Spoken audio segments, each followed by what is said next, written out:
Chers amis internautes, bonjour, bon réveil, bienvenue sur Free Week, ce rendez-vous hebdomadaire qui vous informe sur l'actualité digitale et entrepreneuriale. Pour le numéro d'émission de ce samedi, chers amis internautes, on va démarrer avec la pensée et éveil pour ce jour. Chers amis internautes, je vous parle de prudence une fois encore, mais de prudence dans les relations et les fréquentations. Juste après, dans la rubrique foi et astuces spirituelles, je serai avec deux dignitaires du culte Tron Kwetodeka Alafia. Il s'agit de Dahedi qui est Runogan Kinidogbe. Il sera avec Runogan Papadrado Metoche. Avec eux, on parle des esprits sexuels et des emprises invisibles. Comment on peut les identifier et s'en débarrasser? Ils auront à opiner sur ces sujets. Et juste après le passage, je vais recevoir pour vous un entrepreneur qui est dans le secteur de l'entrepreneuriat depuis plus d'une quinzaine d'années,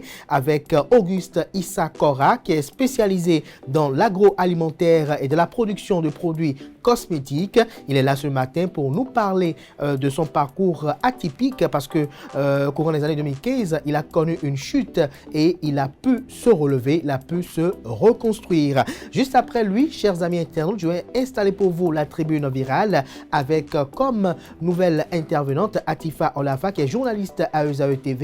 Elle aura à opiner avec Auguste Issa Kora, Runogan Papadrado Metoche et également Runogan Kinidogbe qui est Dahedi. Ensemble, ils vont opiner sur les relations amoureuses sur les réseaux sociaux. Doit-on les idéaliser? Si oui, comment éduquer notre jeunesse afin qu'elle puisse distinguer le bon gré de l'ivraie? Voilà un peu les interrogations auxquelles nos différents panélistes du jour dans la tribune virale auront à opiner. Et juste après la tribune virale, chers amis internautes, je vais retrouver pour vous le promoteur de la ferme agricole, la puissance de l'agriculture, avec mon invité de ce matin, notamment fidèle à Goku. Ce jour, chers amis internautes, il est là pour nous partager les vertus du bananier plantain. Et juste après lui, chers amis internautes, on va aller à l'écoute des profs. Mais avant la rubrique vertus des feuilles et des plantes, vous aurez à suivre le zapping de la semaine, qui est une production de Constantine Awandinou, de Quentin Komlamoussou, de Francis Olafahami. Et puis en fin d'émission, de l'écoute des profs dans une rubrique qui est animée par Tatiana Aranda avec son invité. Elle va vous faire savoir quelques conseils qui seront prodigués aux candidats aux examens du brevet d'études du premier cycle BPC 2025 et également au baccalauréat 2025. Et après, vous irez à l'écoute de la diaspora, des béninois de la diaspora qui opinent sur le séjour du président Patrice Talon au Qatar. Voilà un peu, chers amis internautes, les grandes lignes de l'émission du jour, juste après l'instant pub qui vante les mérites de l'École supérieure d'administration d'économie, de journalisme et des métiers de l'audiovisuel ESAE. Juste après, on se retrouve pour la pensée et éveil.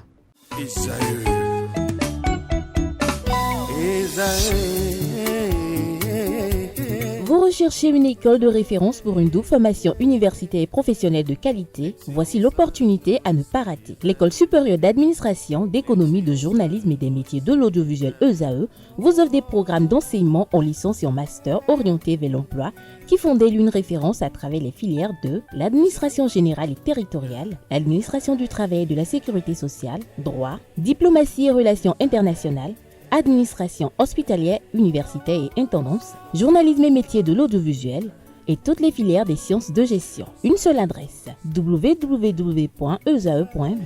Rendez-vous dès maintenant sur nos campus ESAE Bedromende au numéro 90 93 65 21 ou au numéro 98 98 14 00. Paracourt sur le numéro 52 46 12 12.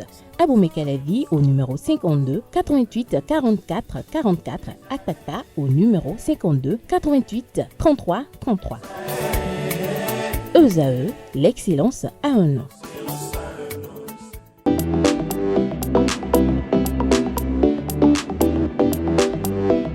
Chers amis internautes, il est des vérités que l'on ne découvre qu'au prix des naufrages intérieurs.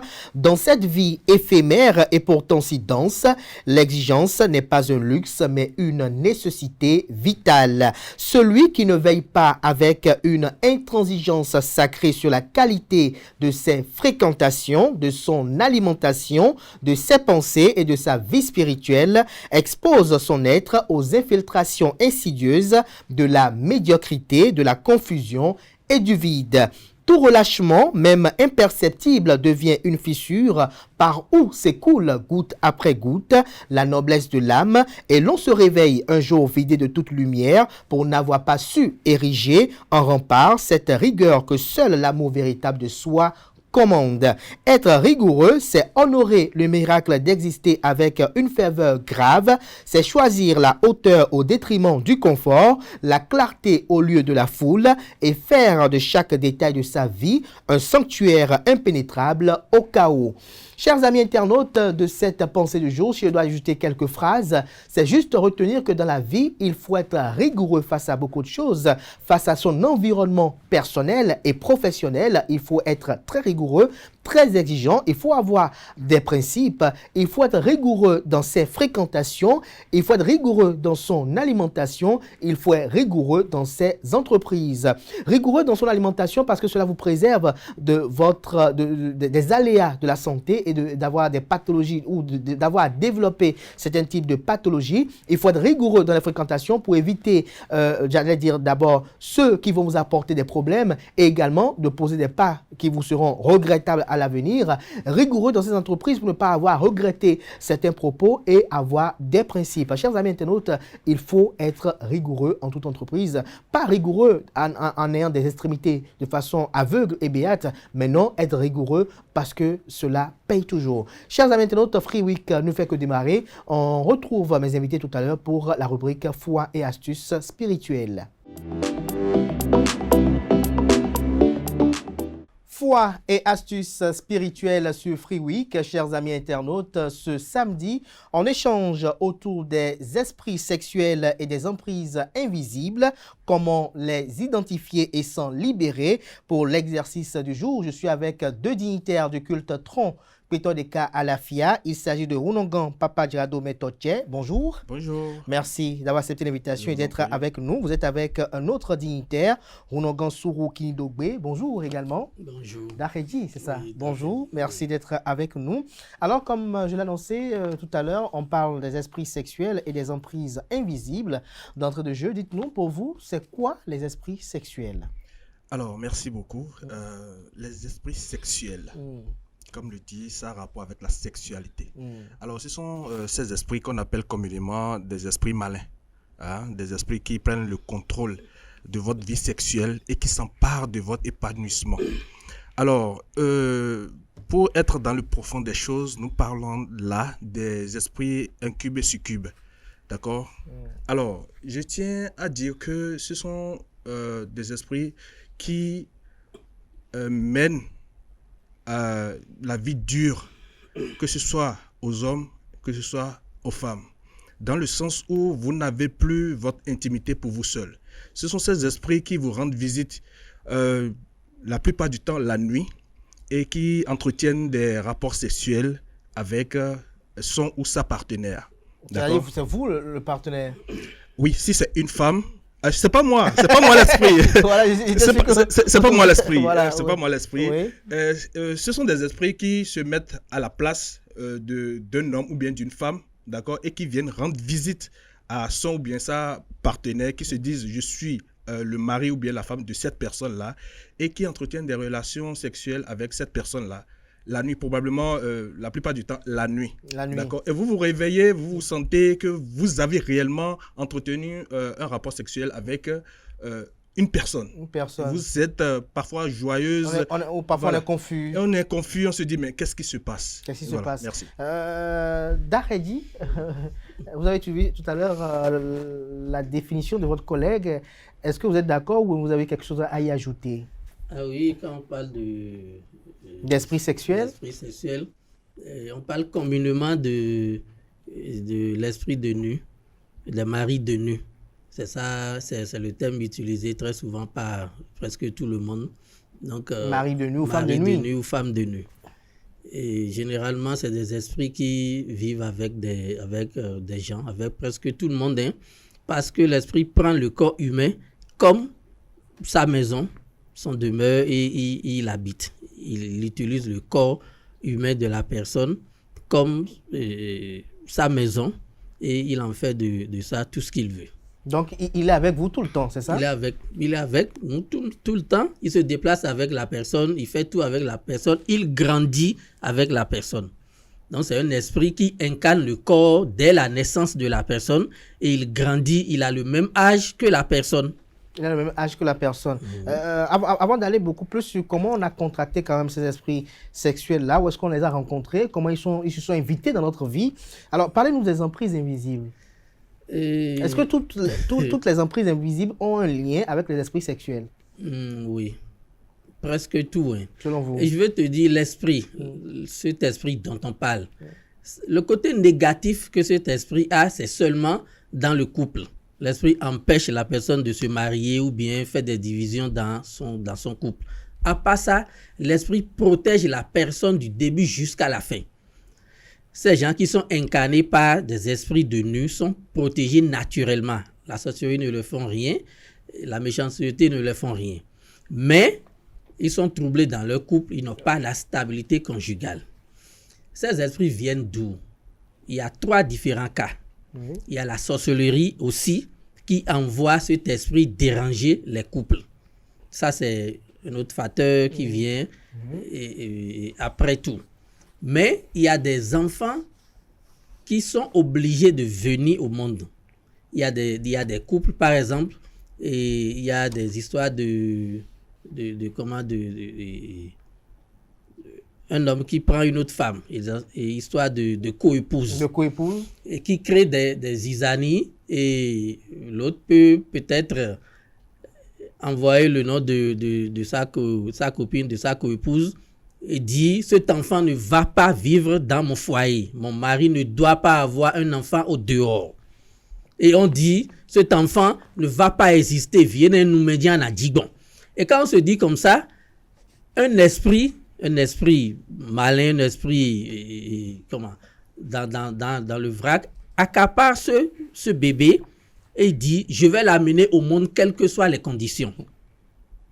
Donc, l'esprit incarne l'enfant depuis le ventre de sa mère et suit cet enfant jusqu'à la naissance. Et quand l'enfant vient au monde, l'esprit prend le corps de l'enfant et commence par surveiller cet enfant parce qu'il doit venir au monde et lui prend la charge de suivre cet enfant pour que la sorcellerie ou bien tout ce qu'on fait de grave ne tue pas cet enfant. Vous voyez, il y a des avortements que les femmes font à plusieurs reprises et la grossesse reste toujours encore. Moi, j'ai connu une femme qui a 3 fois avorté le même bébé, mais le bébé n'est jamais descendu et le bébé est resté là jusqu'à être un enfant mis au monde. Donc, ce sont ces esprits-là qui soutiennent ces bébés-là et les fait venir au monde pour dire, toi, tu dois faire ta mission. Donc, c'est une partie, ça. La deuxième, j'ai dit la sorcellerie. La troisième, c'est nos comportements qui nous amènent aussi dans ces genres de situations. Exemple de comportement? Exemple de comportement. Dormir à la plage, par exemple. Il y a des réjouissances qui nous amènent à dormir à la plage. Alors que tu n'es pas immunisé contre un mauvais esprit qui peut t'incarner. Tu passes la nuit à la plage, tu reviens à la maison avec un esprit. Ça, c'est forcé. C'est forcé. Papa Ginado, oui. Vous avez suivi à l'instant Daredi qui dit que ces esprits-là, on les contracte sous 3 ordres, la sorcellerie, à travers nos comportements et aussi à travers d'autres facultés. Selon vous, est-ce que vous partagez son opinion ou vous avez d'autres sources selon vous encore? Alors, c'est exactement ça. Si je vais dire autre chose, c'est juste pour enchérir ce qu'il vient de dire. Alors, lorsqu'on parle de nos comportements, j'aimerais simplement dire, il vient de parler de la plage. Il y a ça. il y a le fait que nous vivons dans deux mondes parallèles. Le monde des esprits et le monde visible, le monde humain. D'accord? Alors, il y a des esprits qui prennent le corps humain et viennent dans le monde physique créer de la zizanie et repartent. Lorsque vous êtes souvent quelqu'un qui, une femme qui aime la facilité, qui se rend dans tous les coins, dans les boîtes, dans les bars et tout ça là, et vous vous intéressez au matériel, vous pouvez toutefois contracter cela. D'accord? Et secondo aussi, si vous êtes aussi un homme et que vous courez tous les jupons, comme les gens ont l'habitude de le dire, vous êtes, c'est ça là, vous devez fouiller et tout ça là, vous allez contracter cela. Alors, de l'autre côté, Runoga a pratiquement tout dit. Le premier cas où il a aussi dit qu'un esprit qui se dit garant de la venue au monde d'un enfant peut réclamer comme son héritage lorsque l'enfant sera grand. D'accord? Nous parlons de cet esprit-là. C'est pour cela qu'on dit souvent qu'il y a des personnes qui sont nées avec ces esprits. Ce sont des esprits que le Runoga a déjà dit, qui vous protègent, qui vous font... Mais sauf que vous n'êtes pas épanoui, c'est selon. Parce qu'il se dit, vous êtes son époux, son épouse.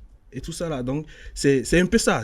De façon ramassée, je n'ai que complété ce qu'il a, ce qu'il a dit. Tout à l'heure, en parlant de comportement, j'attendais à ce que soit Runoga le dise ou que vous aussi vous le dites. La masturbation, quelle est sa place à ce niveau-là? Oh là là, la masturbation, il y a autre chose que j'aimerais compléter. La masturbation est souvent les femmes qui vivent seules, les hommes qui vivent seuls. Il y a de ces esprits malins là, je viens de le dire, qui se dit telle personne a besoin d'affection. Et beaucoup de personnes d'initiative se sont retrouvées dans ce truc-là de mari de nuit, de femme de nuit. La masturbation, c'est que vous avez envie de faire quelque chose et vous n'avez pas votre partenaire. Voilà, ces esprits sont là, ils se présentent à vous comme partenaire. C'est que c'est une manière de l'inviter. C'est eux qui prennent le contrôle des doigts ou bien des mains? Non, c'est comme vous sucez de la glace. C'est que je sais pas comment vous l'expliquer. Vous prenez, un sentiment d'insatisfaction constant. Mais pour que vous soyez, voilà, vous n'avez pas le truc matériel. Oui, ce qu'il dit par exemple. Voilà. Oui. Et la personne qui se masturbe, c'est parce qu'il n'a pas une femme à côté. Voilà. C'est ça. Et quand l'esprit habite cette personne, parfois il y en a qui après le rapport sexuel se masturbent encore. Ça devient autre chose. Ça c'est des cas particuliers. Ça c'est une maladie. Non, il y a, je ne sais pas si vous êtes au courant parce que vous êtes quand même des dignitaires qui recevez en audience beaucoup de personnes, vous écoutez beaucoup de choses. Il y a des gens qui, malgré le rapport sexuel, se masturbent encore. Oui, ces cas, j'ai déjà dit que c'est des cas particuliers parce que ces gens sont sous une pression. Peut-être qu'ils ont pris quelque chose qui les ont incités plus. Et la femme n'a pas cette capacité de les garder pendant ce temps. Ils ont toujours envie, ils ont encore envie. Qu'est-ce qu'ils vont faire? Ils seront obligés de se masturber pour se libérer. Ça, c'est des cas particuliers. Mais la personne qui se sent, qui est seule, un homme qui est seul, et généralement, il va te dire, un homme ne peut jamais rester seul sans qu'il n'y a pas ce cas-là dans sa vie. Parce que l'homme, à un âge donné, a droit de se marier, quel que soit ce qui se passe. Donc, si un homme se retrouve dans une situation seule, à un âge donné, il doit se poser des questions, qu'est-ce qui ne va pas? Parce que c'est l'esprit-là qui doit chasser toutes les filles qu'il va rencontrer sur son chemin. Donc, il se masturbe. Donc, vous parlez aux célibataires comme ça? Oui, les célibataires, surtout les cas des célibataires, sont ça là, il y a ça à la base. Donc, quand vous vivez seul et l'esprit vous habite la nuit, vous faites l'amour dans le sommeil, vous éjaculez. Le lendemain, qu'est-ce que vous allez faire encore? Que vous allez chercher encore à se masturber. Mais est-ce que toutes les fois qu'il y a esprit de ces esprits sexuels là, est-ce que toutes les fois ils font l'amour avec les gens, ou parfois ils sont là autrement? Est-ce qu'ils peuvent faire l'amour avec vous sans que vous vous en rendez compte? Sans que vous vous réveillez le matin et sentiez que vous avez éjaculé? La plupart du temps, c'est à votre réveil que c'est que vous voyez que vous avez des attouchements et vous sentez réellement la présence d'un corps étranger. Vous avez mal au corps. Vous avez mal au corps, vous sentez que quelqu'un vous a touché alors que vous étiez seul dans votre chambre. La plupart du temps, ces esprits sont trop sexuels. Protecteurs, mais sexuels aussi. Dans ce sens-là. C'est pourquoi on parle de mariés et femmes de nuit. On sait ce que les mariés et les femmes là font. Donc, eux, ils sont beaucoup plus poussés dans ces actes. Voilà, donc c'est un peu ça. Mais tout à l'heure, Dakhedji l'a dit, vous avez évoqué que c'est beaucoup plus les célibataires qui sont la cible. Pourquoi les célibataires? Les célibataires, parce que vous êtes seuls, c'est ça? Vous êtes seuls. Oui. Mais si vous êtes seul, vous invitez des esprits chez vous. Vous êtes seul, vous avez envie. La plupart, vous savez, il y a certains cas où vous êtes beau, vous avez tout, vous avez l'argent, mais les femmes ne s'intéressent pas à vous. Hommes comme femmes, quoi, des deux côtés là, ne s'intéressent pas à vous. Si vous avez cet esprit-là sur vous, vous allez tout faire, vous n'aurez jamais de femme. Et soit vous commencez une relation, après vous vous laissez. Si vous ne vous débarrassez pas, sauf qu'il y a d'autres, on ne se débarrasse pas, il y a d'autres, on les calme pour qu'ils restent avec vous, pour qu'ils soient des... Toujours protecteurs, mais qui vous permettent de jouir de votre sexualité. Lorsque vous jouissez de votre sexualité, est-ce que vous les contentez aussi après? Oui.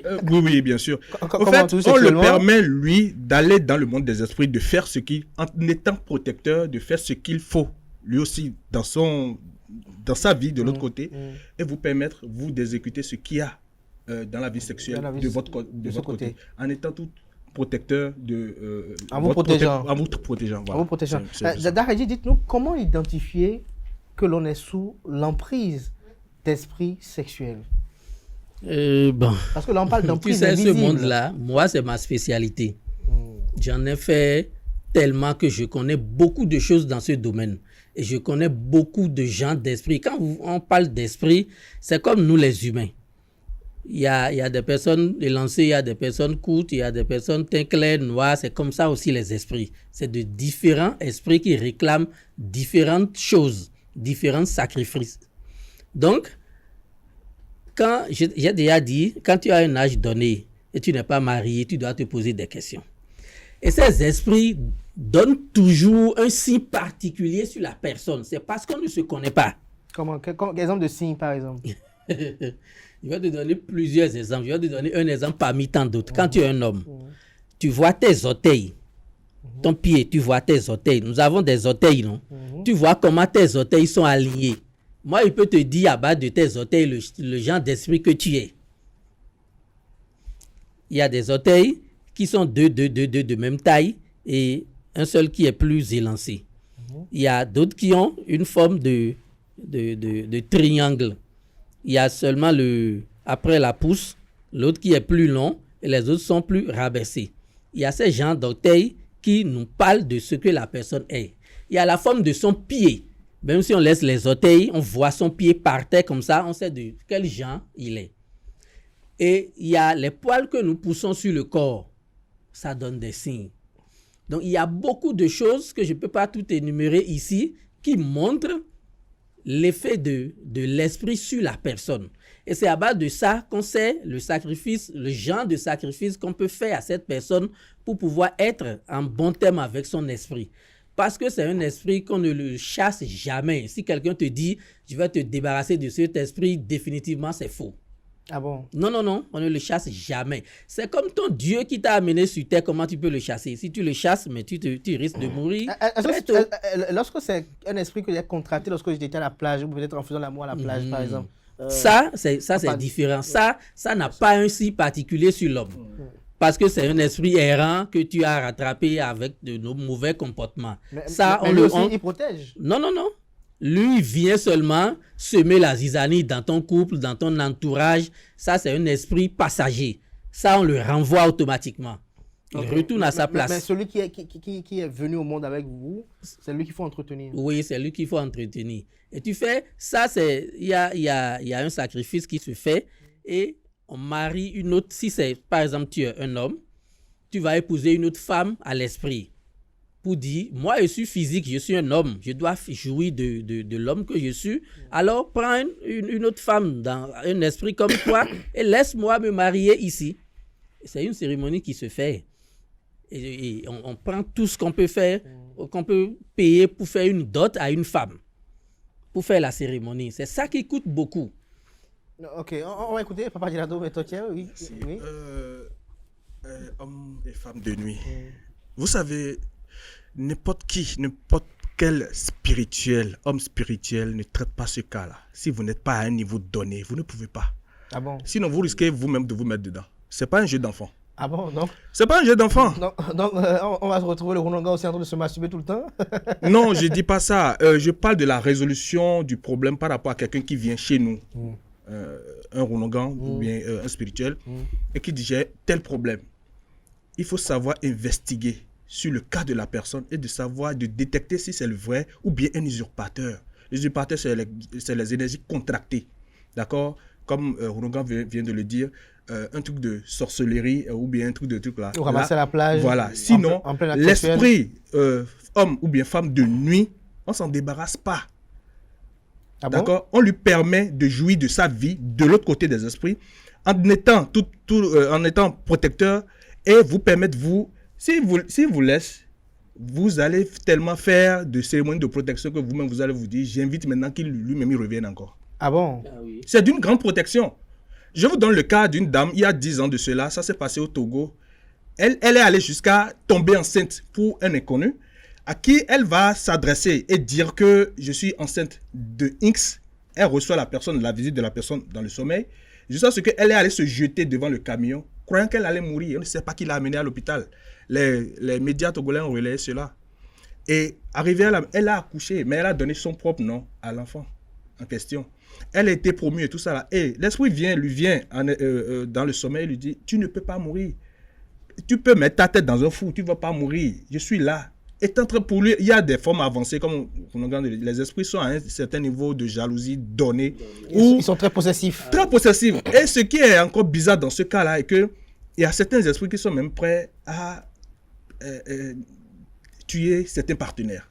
C'est-à-dire, si vous vous mettez forcément en couple en opposition, avec ce qu'il dit, tout d'abord, il vous gâte tout, vous revenez à zéro, et vous allez entendre souvent certaines personnes dire j'ai commencé telle relation avec telle fille ou bien tel homme, et c'est à ce moment que mes choses ont commencé à dégringoler. Parfois, c'est pas le problème. Le problème est ailleurs. Le problème, c'est ce mari de nuit ou bien cet homme de nuit là qui est avec cet esprit sexuel là qui veut te décourager d'être avec cette personne qui te démotive. Et lorsqu'il commence à tout te gâter et tu ne comprends pas vite le schéma, on prend l'autre comme bourreau. Voilà. On pense que c'est l'autre qui a fait tout. C'est Mais tout à l'heure, Rounogan ou Dakhedji disait qu'il y a des rituels qui se font pour s'en débarrasser. S'en débarrasser, essayer de les libérer d'une sorte atténuer un peu les effets. Voilà. Et il disait qu'on dote aussi ces esprits-là. Bien sûr, il y a différentes manières de le faire. Nous recevons tellement de cas. Vous savez, les cas, il y a de ces esprits aussi qui demandent des recommandations. Qu'on fasse ci spécialement. Ça dépend du schéma qui vient. Nous, on a tellement, c'est que j'ai tellement, moi, de mon côté, il y a tellement différents cas que... Est-ce qu'il y a une divinité spécifique qui traite ce cas-là, de ces esprits sexuels? C'est la spiritualité qui traite cela. Il n'y a pas une divinité précise. Une divinité. Il n'y a pas une divinité pour ça. Il n'y a pas une divinité pour ça. C'est la connaissance de soi qui traite ça. Voilà. Il n'y a pas une divinité, on va dire, voir ce vaudou, c'est lui qui gère ça. Non. C'est l'expérience. C'est pourquoi on est beaucoup dans le domaine, mais beaucoup de personnes ne peuvent pas gérer ça. C'est ça. C'est des cas particuliers. Et quand tu ne connais pas, et on te l'amène et tu te lances dedans, et tu risques même de mourir toi-même en tant que dignitaire. Ah bon? Oui, bien sûr. Juste esprit sexuel parce que elle dit qu'elle se réveille le matin, elle sent qu'on lui a fait l'amour, ou bien il se réveille. C'est des cas de sorcellerie d'un autre côté. Quand tu ne sais pas les attaquer, ils vont t'attaquer dans plusieurs sens. Ah bon? Ah oui. Vous savez, je ne veux pas aller dans un domaine donné. Il y a nos amis de l'autre côté là-bas, souvent dans les églises, qui veulent délivrer de hommes de nuit et femmes de nuit. Est-ce que vous entendez encore cela? Vous n'allez plus entendre ça comme ça. Si quelqu'un, ou bien un homme religieux, arrive à faire ce truc-là, sachez qu'il est dans la tradition. Ah oui. Ils sont tellement... Ils ont eu tellement de problèmes en voulant délivrer quelqu'un de homme ou bien femme de nuit en faisant des trucs là où eux-mêmes ils savent que ce domaine-là, c'est pas leur domaine. Non, on s'en débarrasse pas. On s'en débarrasse pas. C'est pas amusant. On j'ai reçu plusieurs femmes, esprits comme ça, qui sont transformés en filles, en femmes, et sont venus vers moi. J'ai dit, je traite ces gens de cas énormément que je ne peux même pas expliquer. J'ai reçu des visites de ces gens d'esprits qui sont venus de la mer me rendre visite. C'est quoi, elles veulent se battre avec vous? Non, pas se battre avec moi, mais pour voir si effectivement je respecte leur totem ou bien si je suis en accord avec eux. Donc il faut être en réalité en harmonie avec ces esprits-là. Ah oui, c'est pas les esprits qu'on attaque. Ça, exactement, oui. Il y a parfois, moi j'ai reçu des cas où après le départ on a juste consulté pour savoir quelle est l'énergie qui anime, quel est le degré de son fonctionnement avec la personne. Mais après quelques temps, c'est-à-dire le même jour, après quelques temps, j'ai reçu la visite de quelqu'un qui est venu en chair me parler de cette dame-là. Ah oui. Parfois, vous recevez des recommandations par rapport. Il vous dit, cette personne, c'est telle chose que je sais que c'est pour la fête. Eux-mêmes, ils sont conscients, les esprits en question. C'est pourquoi je dis, nous vivons dans deux mondes parallèles. Dans une dualité. Dans une dualité. Le monde des esprits et le monde des... Vous recevez... nous, on voit, hein. Oh là là. Vous voyez, vous écoutez. On écoute, on voit. Sans vous mentir. Il y a... si l'homme devait halluciner par rapport à cela, on serait déjà fou. Mais on serait déjà fou. Donc, pour résumer, pour conclure ce panel-là, on dira que les esprits de nuit, ils protègent, ou les esprits sexuels, ils protègent, mais il faut trouver un canevas pour les contenter. Il ne faut pas dire qu'on veut forcément s'en débarrasser. Il ne faut pas les brutaliser surtout. Il ne faut pas les brutaliser. Il ne faut pas les brutaliser. Il ne faut pas les brutaliser parce qu'ils nous protègent aussi, au-delà de tout. Et il faut les contenter. Il ne faut pas dire qu'on va s'en débarrasser. Et quand tu as une femme qui est dans ce système, il faut la comprendre. Il ne faut jamais brutaliser cette femme-là parce que la femme peut te faire des trucs anormaux, il peut faire des trucs que tu vas te poser la question, qu'est-ce qui ne va pas à cette femme? Ce n'est pas sa volonté. Et il faut savoir rester avec elle. Et il faut choisir des jours. Ça veut dire que j'ai marié 2 femmes, c'est ça? Oui. Non, tu n'as pas marié 2 femmes, mais tu as pris la femme de quelqu'un. Tu vis avec la femme d'autrui, c'est ça. Et tu lui laisses aussi son temps de s'occuper de sa femme. Mais est-ce que cet esprit de nuit de ma femme peut aussi m'aider sur mes activités et veiller sur moi? Oui, si vous connaissez ce truc-là, il va vous rendre très très célèbre même. Très célèbre. Si vous le connaissez, on fait les cérémonies, on fait ce qu'il faut. Non, vous allez jouir. En fait, les hommes ou bien les femmes de nuit, la plupart sont des personnes qui ne dorment pas sous un même toit. Parce que ce sont des... Vous devez avoir aussi son espace. C'est comme si, c'est ça, Ounogan vient de le dire, c'est comme si vous avez pris la femme d'une autre personne. Vous voyez. Et si vous connaissez, on vous fait les trucs qu'il faut, vous serez très très à l'aise. Vous, l'homme ou bien la femme, vous serez très très à l'aise. C'est important de rappeler cela. Alors, les hommes ou bien les femmes de nuit qui arrivent à nuire à la personne même, ce sont les esprits contractés, les esprits, les envoûtements. Ce ne sont pas des vrais esprits, mais ce sont des... Non, parfois, il y a aussi des comportements aussi. Par exemple, aller faire l'amour à la plage. Ça fait partie des esprits contractés, errants. Les esprits faire l'amour dans les toilettes aussi. Voilà. Pas bon. Voilà, donc les esprits errants, les esprits contractés. Dans les toilettes, faire l'amour dans des lieux de loisirs. Tout ça, dans les buvettes, en pleine boîte de nuit. Tout ça, c'est des problèmes. Et les esprits de nuit sont plus avec les femmes que les hommes. Ah bon? Oui. La majorité, c'est les femmes. Je tiens à le conclure, mais vous avez dit quelque chose quand même que la plupart des célibataires ont des esprits de nuit, des esprits sexuels. Oui, vous êtes célibataire. Merci à vous. C'est moi qui pose des questions ici.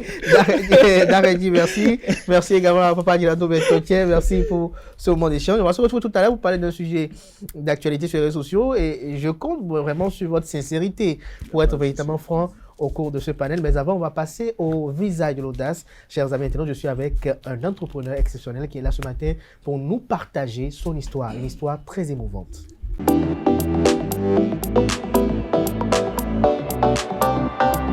Le visage de l'audace, je suis avec un entrepreneur, je ne sais pas si je vais le présenter comme un vieux entrepreneur, Auguste Issa Kora, bonjour. Bonjour. C'est un plaisir de vous retrouver avec moi ce matin, vous êtes là pour partager avec la jeune génération votre expérience dans le domaine de l'entrepreneuriat. Vous y êtes depuis combien d'années déjà? À tout casser, j'ai fini mes études en 2005-2006, donc bientôt 20 ans. 20 ans déjà. 20 ans et l'histoire de Issa Kora a commencé où et quand, comment? C'est une longue histoire avec Issa Kora. Ça a commencé dès le très bas âge. On était tout petit. On a eu la chance d'avoir une maman enseignante et en même temps commerçante. Donc, dès les tout petits âges, à quel âge environ? 5 ans, 6 ans, on faisait déjà le commerce. À 6 ans déjà? Je me rappelle. C'était quel commerce? On te mettait après l'école, quand tu enlèves ta tenue kaki, on te met un plateau sur la tête et on te met des savons, des trucs dedans, tu vends dans le village, en fait. Donc, voilà, ça avait commencé tout petit. Et c'est quand tu fais le tour, après tu reviens à la maison, on te donne ton goûter. Donc, nous, ça nous amusait parce que ça permettrait de connaître le village et les gens nous appelaient.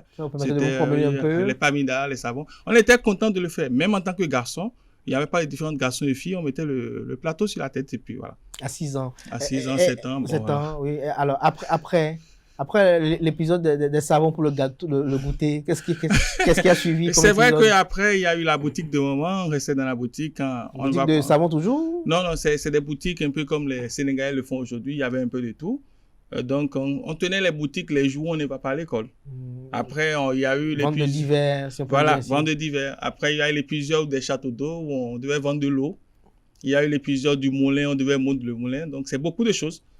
Très jeune, on a fait beaucoup de choses. Et bon. Mais à quel moment Cora a vu que lui ne devait pas travailler pour quelqu'un, mais il fallait qu'il entreprenne, qu'il puisse créer une activité? Déjà avant mon bac D, en 1999, je m'étais dit après le bac, ma vision c'était de faire l'informatique et de rester à mon propre compte pour faire quelque chose de merveilleux. J'ai eu ce bac, c'est vrai. J'ai essayé l'informatique, ça n'a pas marché. L'informatique de gestion, je l'ai essayé, ça n'a pas marché. Je me suis inscrit en BTS, marketing action commerciale.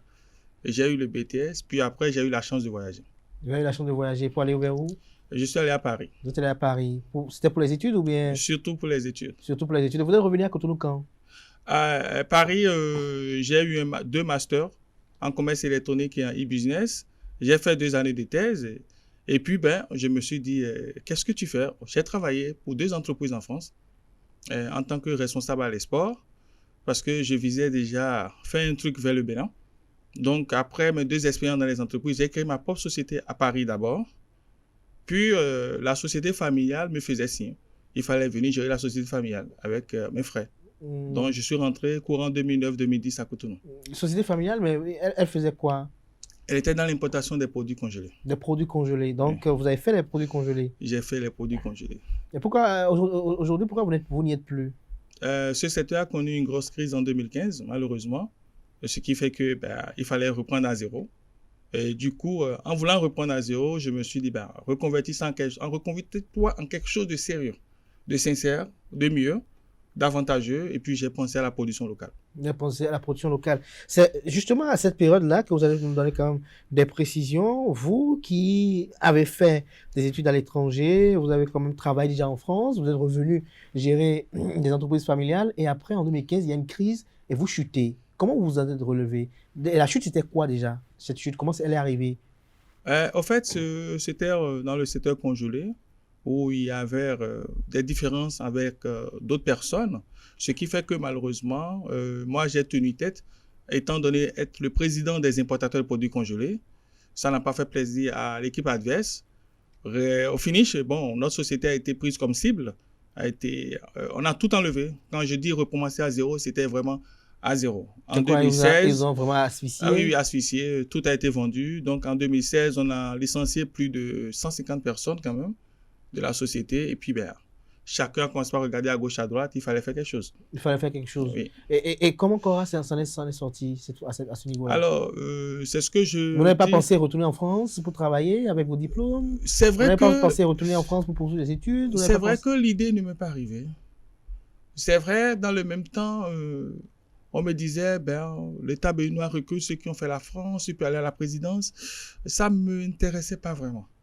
Je me disais, dans la vie, quand tu chutes, il faut te rappeler de comment tu as chuté, oui. Mais il faut que tu te lèves. Et j'ai eu la chance de rencontrer un avocat, M. Zinflou. Il me disait toujours, celui qui est à terre n'a plus peur de tomber. En 2015, vous étiez allé à terre? J'étais déjà à terre. En 2015-2016, j'étais à terre. Donc, j'étais à terre, je ne pouvais plus avoir peur de tomber parce que c'est ce qu'on appelle tomber. Donc, tout ce qui pourrait me faire peur, c'est me relever. Or, enfant, j'ai appris à me relever. Donc, il fallait accepter, parce que ce qui est difficile au Bénin, les gens ont du mal à accepter la situation. Aux premiers échecs, voilà, ils ont peur, ils vont dans tous les sens. Il faut accepter, il faut revoir ses conditions de vie. Et c'est vrai que dans ces situations, les amis disparaissent. Les faux amis disparaissent. Donc, voilà, Issa Cora s'est dit, écoute, il faut reprendre à zéro, courageusement. C'est des moments, je ne vous dirai pas que ça a été facile, ça a été très, très, très difficile. Et quand je me rappelle de ces moments aujourd'hui, je suis fier d'avoir fait ce parcours. Mais pourquoi vous n'avez pas décidé de vous relancer encore dans le domaine des congelés? Pourquoi vous avez choisi un autre secteur carrément? J'ai fait, déjà au départ, j'ai fait un turnover, j'ai fait un changement à 180 degrés Parce que ingénieur, e-commerce, e-business, je n'étais même pas dans mon secteur d'activité. Tout à fait. En faisant les congelés, je n'étais pas dans mon secteur d'activité. Et je me suis dit, les congelés, avec tous les problèmes que ça a aujourd'hui, nous, on ne pouvait plus. Mais on encourage toujours ceux qui sont dedans. Mais moi, je voulais faire autre chose. Et c'est là où j'ai eu la chance de rencontrer un couple qui m'a parlé des tomates en culture hors sol. C'était la première fois que j'entendais ce mot-là, vrai. J'ai lu dans les bouquins, mais quelqu'un qui m'en parle, j'ai dit ça existe. Il m'a expliqué oui. Et je me suis dit, je vais me lancer. C'est comme ça que je suis devenu agriculteur par la force des choses. Agriculteur par la force des choses et créateur de beaucoup d'autres merveilles également. On essaye de faire quelque chose pour le Bénin. On essaie de faire quelque chose pour le Bénin. Avant qu'on poursuive, quand même, on va quand même suivre cette petite production qui a été réalisée dans les murs de Auguste Issakora. On va suivre et on va revenir pour poursuivre les commentaires. Je fais un peu de tout quand même. J'ai commencé en 2017 par une idée de culture de tomates hors sol. C'est-à-dire, je réfléchissais quand j'ai fait la connaissance d'un ami qui est docteur vétérinaire avec son épouse qui m'a parlé des tomates en culture hors sol. J'avoue que c'était la première fois que j'entendais ce nom. Et comme j'avais déjà j'avais un cœur serré par rapport aux tomates au Bénin, où c'est le Burkina qui nous donnait des tomates. Quand il ne pleut pas au Bénin, on n'a pas de tomates. Donc du coup, par rapport à ça, quand ils ont parlé de culture hors sol et puis c'est contre saison, j'ai dit bingo, je pars pour l'idée. Donc en créant mon entreprise, c'était par rapport aux cultures hors sol. J'ai fait l'essai pendant 2 années ou 3. Pendant la période de Covid, j'ai laissé. Par contre, parallèlement à ça, puisque je suis du Nord, j'ai commencé par commercialiser le beurre de karité. Donc, je recevais le brut de karité du Nord. J'ai commencé par le brut, tout à fait par le brut. Et en même temps, j'ai mis des ruches dans des champs au Nord pour avoir du miel. Donc, les 3 produits allaient de pair. Le karité, le beurre de karité, le miel et puis la tomate en culture au sol. La tomate, je la transformais en purée parce que pour moi, il n'y avait pas de pète. Il n'y a pas de tomates pourries enterrées. Donc, je regardais mes tomates, celles qui vont en purée. J'avais une machine de transformation en purée de tomates. Donc, ça faisait déjà 4 produits sur le marché. Rapidement, le beurre de karité, qu'est-ce qui s'est passé? Le brut, j'ai vu qu'avec le temps, avec la chaleur, ça avait des traits et consorts. Je réfléchissais quand une de mes belles-sœurs m'a dit, viens, donne à mes filles, elles vont te transformer ça. J'ai dit, on transforme le karité. J'ai remis à 2 filles. Ils m'ont donné un retour formidable. C'était crémeux. J'ai dit, comment vous avez fait? Elles m'ont montré. Et puis depuis, j'ai commencé par faire la chantilly de karité. Donc du coup, mon beurre de karité brut a changé de forme et est devenu une chantilly de karité que j'ai mis sur le marché. Par rapport au miel également, en fonction des champs que j'avais, j'ai mis des ruches dans plusieurs champs de miel. Et aujourd'hui, j'ai du miel à plusieurs goûts. Alors Issakora, voilà, c'était à l'instant un reportage qui a été tourné dans vos murs. Aujourd'hui, vous faites des bougies parfumées, vous faites beaucoup de choses. Dites-nous encore, qu'est-ce que vous faites d'autre aujourd'hui? Aujourd'hui que vous n'êtes plus dans les congelés, qu'est-ce que vous faites? Aujourd'hui, en fait, j'ai 2 domaines privilégiés. Je suis dans l'agroalimentaire, je suis dans les cosmétiques. Agroalimentaire, vous faites quoi? En agroalimentaire, je suis dans la transformation du beurre de karité. Oui. En chantilly de karité, la transformation du beurre de cacao en chantilly de cacao. Je suis dans du miel. Et d'ailleurs, pour le miel, la pièce m'accompagne déjà et je remercie la pièce pour l'accompagnement. Et puis, je suis dans les pâtes d'arachide, dans les poudres de baobab, dans les hibiscus séchés, les fleurs d'hibiscus séchés. Donc, c'est ce que je fais en agroalimentaire. En cosmétique, par contre, c'est une vocation qui est venue il n'y a pas longtemps. Et j'aime bien cette vocation parce que ça m'a permis de faire des bougies parfumées, comme vous l'avez dit, de faire des parfums à base d'huile essentielle. Après, je suis dans des gels douche, je suis dans les shampoings, je suis en plein de produits dont je suis fier. Vous êtes fier. Alors, vous faites tout ceci aujourd'hui, gel de douche et autres, mais qui vous a soutenu? Est-ce les petites économies que vous avez eues par le passé ou vous avez commencé petit à petit, vous avez gravé les échelons? Parce que nos amis internautes ont besoin de savoir cela pour s'en imprégner. Ces jeunes qui nous suivent aujourd'hui et qui rêvent aussi d'entreprendre, mais qui trouvent le chemin parsemé d'embûches. Dites-nous, Cora, est-ce que pour vous, ça a été rose? Est-ce que pour vous, il y a eu des parents qui vous ont soutenu, qui vous ont aidé pour que vous puissiez vous relever de l'abîme dans lequel vous étiez en 2015? Je vais dire quand même, quand je disais on est parti à zéro, c'était à zéro. Moi, ma société... 2SP, elle a été créée avec 100 000 francs CFA. 100 000 francs. Mais le vrai soutien qu'on peut avoir des parents, c'est le soutien moral. Il faut que les parents soient là pour soutenir l'enfant dans ce qu'il veut faire. C'est important. C'est très important. Sans ce soutien, l'enfant ne fera rien. Il faut que les parents écoutent l'enfant et demandent à l'enfant, qu'as-tu envie de faire? Qu'est-ce que tu peux faire au-delà de ce que tu sais faire? D'ailleurs, en dehors de tout ce que je fais aujourd'hui, ma mère étant enseignante, je suis devenu mentor en entrepreneuriat où j'enseigne dans des universités et j'enseigne l'entrepreneuriat. Et j'explique à ces jeunes aujourd'hui, voilà, je leur raconte mon parcours pour qu'ils sachent déjà que ce n'est pas facile. Et dès que chacun a un projet ou chose là, je discute avec lui, je lui dis, tant, tu auras tes difficultés, tu auras tes choses, on peut faire tes choses. Et ça leur permet d'être en sécurité. Mais la jeunesse de ce pays, ce que je leur reproche souvent, c'est qu'ils ne sont pas assez courageux. Ils abandonnent très vite. Ils ne sont pas courageux, ils ne sont pas patients. Ils ne sont pas patients, voilà. Si j'avais abandonné, comme tu l'avais dit, je serais reparti en France, puisque je suis résident français. Je pouvais repartir, mais aujourd'hui, non. Je me dis... Et vous n'avez pas des regrets de n'être pas retourné en France? Non, aucun regret. Aucun regret. Parce que... vous êtes résident aujourd'hui. Il y a beaucoup de gens qui se battent pour avoir ce statut-là aujourd'hui. Oui, je ne refuse pas. Mais écoute, si je casse la pipe aujourd'hui, je ne le souhaite pas tout de suite, j'aurais laissé une trace. Mes produits, ma marque Sina reste pour toujours. J'aurais laissé une trace. Ceux qui sont en France, quelle trace ils ont laissé pour le moment? Ça, c'est le point d'interrogation. Et donc, vous invitez les jeunes à l'entrepreneuriat? Beaucoup à l'entrepreneuriat. Pour les courageux. Parce que l'entrepreneuriat, il faut être vraiment courageux. Il faut accepter l'échec. On ne réussit pas en entrepreneuriat si on n'échoue pas. Ça, c'est important. Si un jeune n'est pas prêt à accepter, et le jeune qui n'a jamais eu 0 à l'école ni 1, il n'est pas prêt pour l'entrepreneuriat. Ah bon? S'il a toujours de bonnes notes, il ne pourra pas accepter l'échec. Parce qu'il y a des enfants, quand ils ont 2 ou 3, ils commencent à pleurer. Non. Puisque la note 2 existe, il faut l'avoir. Tout n'est pas rose. Donc, vous parfois, il arrive des moments donnés, vous produisez, vous ne vendez pas. Il y a des moments donnés, vous produisez, vous vendez tout. Il y a des moments, je fais une semaine, je n'ai même pas vendu un franc. Mais c'est la vie de l'entrepreneuriat. Il faut l'accepter. Et il y a les charges qui sont là. Si tu as le choix. C'est la vie. En fait, pas pour dire que l'entrepreneuriat est aussi difficile, mais pour dire que il faut être tout le temps dedans. On ne fait pas l'entrepreneuriat, on reste dans son bureau pour dire ça va marcher. Impossible. Mais est-ce que dans le domaine de l'entrepreneuriat, est-ce qu'il faut avoir plusieurs cordes à son arc? C'est-à-dire, je suis par exemple dans l'agroalimentaire, comme vous l'avez dit, après je suis dans les cosmétiques, après je dis, bon, est-ce que je vais pas être dans l'agriculture? Est-ce que je vais pas être encore dans peut-être, qui sait, peut-être l'immobilier, bien d'autres choses? C'est vrai que c'est bien pour un être humain, un entrepreneur, d'avoir plusieurs cordes à son arc.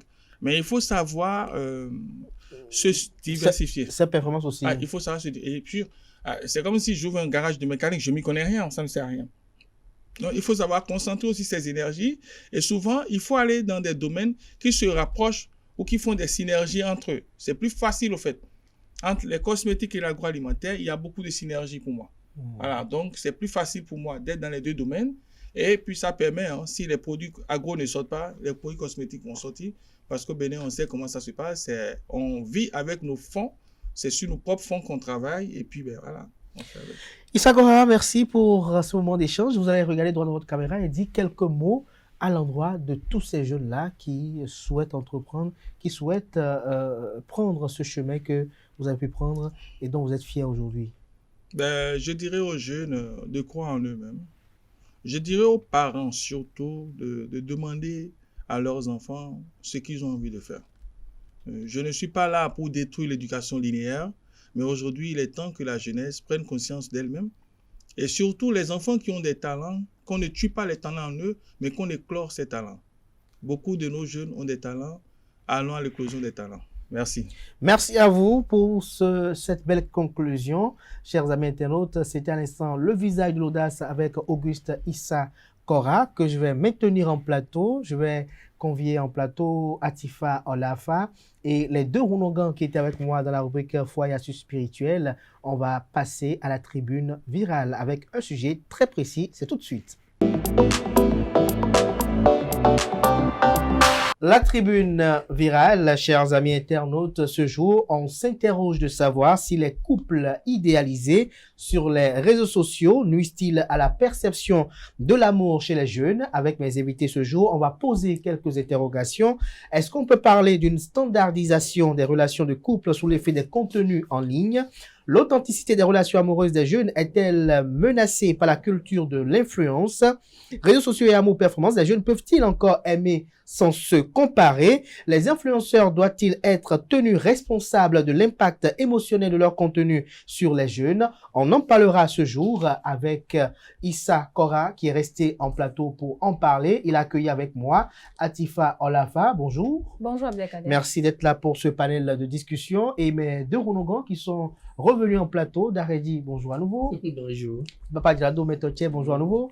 Merci également d'être revenu en plateau pour en parler parce que je sais que Papa Diado Metotier est très actif sur les réseaux sociaux. Il scrolle un peu les réseaux sociaux. Et donc, il nous dira ce qu'il en pense du sujet en débat ce jour. Déjà, Atifa Olafa, dites-nous pour vous, lorsque vous scrollez les réseaux sociaux, que vous voyez un peu ce que font les jeunes couples, qu'est-ce que vous en pensez? Merci. Alors, les relations amoureuses ou les couples sur les réseaux sociaux aujourd'hui, je pense quand même beaucoup de choses, parce qu'on est à l'ère des réseaux sociaux. Tout se fait de plus en plus de façon numérique. On oublie le vrai, on se focalise plus sur le faux. Et à ce moment-là, on se demande vraiment, est-ce que ces couples-là qu'on voit sur les réseaux sociaux, est-ce que c'est vraiment ce qui se passe à l'intérieur qu'on montre forcément à l'extérieur? Est-ce que la vie de couple, c'est forcément ce côté beau qu'on voit sur les réseaux sociaux? Est-ce que c'est toujours trié, voilà. Donc, sur ce point, je reste quand même mitigée, on va dire mitigée. Mais en même temps, je me dis, bon, est-ce que toutes ces personnes-là qui sont sur les réseaux sociaux sont forcément dans le faux? Il y en a quand même, je crois, qui montrent quand même ce qu'ils sont sans filtre, même si c'est à travers les réseaux sociaux. Autant on a des personnes qui font miroiter ce qu'ils ne sont pas, autant on a de ces personnes-là qui sont véritablement ce qu'ils montrent. Donc pour moi, les couples ou les relations amoureuses, les partenaires qu'on voit sur les réseaux sociaux comme ça, il peut en avoir qui sont vrais, comme il peut en avoir qui sont fausses. Il faut savoir juste faire la part des choses. Il faut savoir juste faire la part des choses. Auguste Issa Kora, dites-nous, est-ce que le couple idéalisé sur les réseaux sociaux nuit-il à la perception de l'amour chez les jeunes? Merci Kader. Moi, je vais commencer par cette phrase qui a fait ma jeunesse. On dit pour vivre heureux, vivons cachés. Alors, pour moi, lorsqu'un couple vient s'exposer sur les réseaux sociaux, on se demande déjà, c'est pour quel objectif? Je viens m'afficher pour quel objectif? Si c'est pour montrer la beauté d'un couple, est-ce que j'ai vraiment besoin d'aller sur les réseaux sociaux? Je peux faire être conseiller, puisque je suis entre psychosexologue, je peux aller vers des couples et dire, bon, chez moi, c'est comme ça, et qu'on partage nos histoires plutôt que de... Vous êtes psychosexologue. Psychosexologue, c'est-à-dire quoi? La discipline, vous donnez quel type de conseil? En psychologie sexuelle. Psychologie sexuelle. C'est quoi la psychologie sexuelle? C'est un peu des digressions positives. Peut-être que nos amis internautes diront qu'il y a peut-être besoin de vos services là. Et ça permet de voir un peu les histoires de couple. Et surtout voir... Histoires de couple ou les histoires de sexe? Les histoires de couple. Les histoires de couple ou les histoires de sexe dans les couples. À 90%, les histoires de couple sont liées au sexe. Et c'est une réalité qu'on fuit. Et on s'attaque à d'autres choses. Mon mari n'a pas fait ci, mon mari n'a pas ça. Alors qu'on sait en réalité que c'est là-bas que le problème c'est. D'accord? Donc, quand on vient s'exhiber, pour moi, c'est de l'exhibition sur les réseaux sociaux. Je ne suis pas contre les réseaux sociaux, mais un couple qui vient s'exhiber, après, comme l'a dit Latifa, on pose la question, est-ce que c'est vrai ou c'est faux? La jeunesse fait quoi? Elle suit bêtement. Elle suit bêtement. Alors, dites-nous, Daredi, est-ce que l'exposition des relations de couple en ligne valorise de l'amour ou instrumentalise de l'intimité? Je vous remercie. L'affaire de couple, selon moi, c'est pas quelque chose de réseaux sociaux. L'affaire de couple, ça s'apprend à la maison, ça s'apprend dans la famille. Et les jeunes d'aujourd'hui ne veulent plus les conseils de leur famille, ils attaquent aux films. Ça a commencé par les films d'abord. C'est tout ce qui se passe sur novelas, c'est ça qui éduque aujourd'hui. Alors que les films que les Occidentaux nous envoient sont très différents de ce qui se passe réellement chez eux là-bas aussi. Donc, je ne sais pas l'idée qu'ils ont derrière les films qu'ils nous envoient en Afrique. Et le grand problème aujourd'hui, c'est les réseaux sociaux et on a des coachs sur des réseaux sociaux qui éduquent les couples, qui donnent des conseils aux couples. Et moi, je connais des coachs qui sont jamais restés dans un couple, qui sont divorcés il y a très longtemps, mais qui aujourd'hui donnent des conseils aux couples. Qu'est-ce que ça peut donner? Ça pose un problème. Ça, elle n'a pas la chance de rester dans un foyer, ou bien il n'a pas la chance de maintenir une femme dans sa maison jusqu'à l'heure où nous parlons, mais il se présente coach sur les réseaux sociaux pour donner des conseils dans un couple. C'est-à-dire, il n'a jamais joué au ballon, mais il est coach. Il est coach, il est arbitre, mais il n'a jamais joué un ballon, mais il est arbitre, ou bien il est, comment on les appelle? Entraîneur. Il veut enseigner le ballon à qui? Et il ne sait pas jouer. Il n'a jamais maîtrisé une femme dans une relation, mais il est coach pour donner des conseils. C'est ce qui se passe sur les réseaux sociaux aujourd'hui, et les couples sont divorcés à 100%, je vais dire. Dites-nous, Papa Gerardo Mentortier, est-ce que les jeunes peuvent s'aimer sans se comparer aujourd'hui avec l'influence des réseaux sociaux sur leur vécu? Alors, l'amour, c'est pas les réseaux sociaux. Je tiens à rebondir sur ce que chacun a eu à dire ici. Il faut savoir faire la part des choses. Les réseaux sociaux, c'est pas si mauvais. D'accord? Aujourd'hui, reconnaissons qu'il y a peu de parents modèles. Il y a peu de parents modèles et nous devons savoir que aussi les réseaux sociaux, malgré cet art, ces trucs-là que nous voyons, c'est n'importe quoi que nous voyons sur les réseaux sociaux, il y a son côté positif aussi.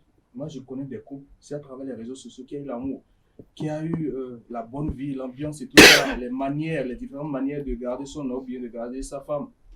D'accord? Il faut savoir juste faire la part des choses et de savoir que telle personne est en train de me montrer sur les réseaux sociaux, quelle est la part, qu'est-ce que je peux prendre de positif dedans et qu'est-ce que je peux rejeter. Avant, il n'y avait pas la télévision, il n'y avait pas les plateaux. Aujourd'hui, nous avons la chance d'aller faire des émissions sur les plateaux. Le monde évolue avec le monde. Mais sachons prendre le bon côté des choses, sachons adopter le bon côté des choses et rejeter les mauvais. Ces couples-là que nous voyons sur les réseaux sociaux qui s'exhibent et tout ça là, il y a de mauvais coachs, il y a de bons coachs. Suivez les bons et laissez les mauvais. Mais justement, j'ai cette question à vous qui êtes très présent sur les réseaux sociaux. Est-ce que les influenceurs doivent-ils être tenus responsables de l'impact émotionnel de leur contenu sur les jeunes? Vous devez être responsable de tout ce que vous-même vous recevez comme information. Ce n'est pas les influenceurs. Et ils influencent. C'est à vous de savoir si cela doit vous influencer ou pas. Merci.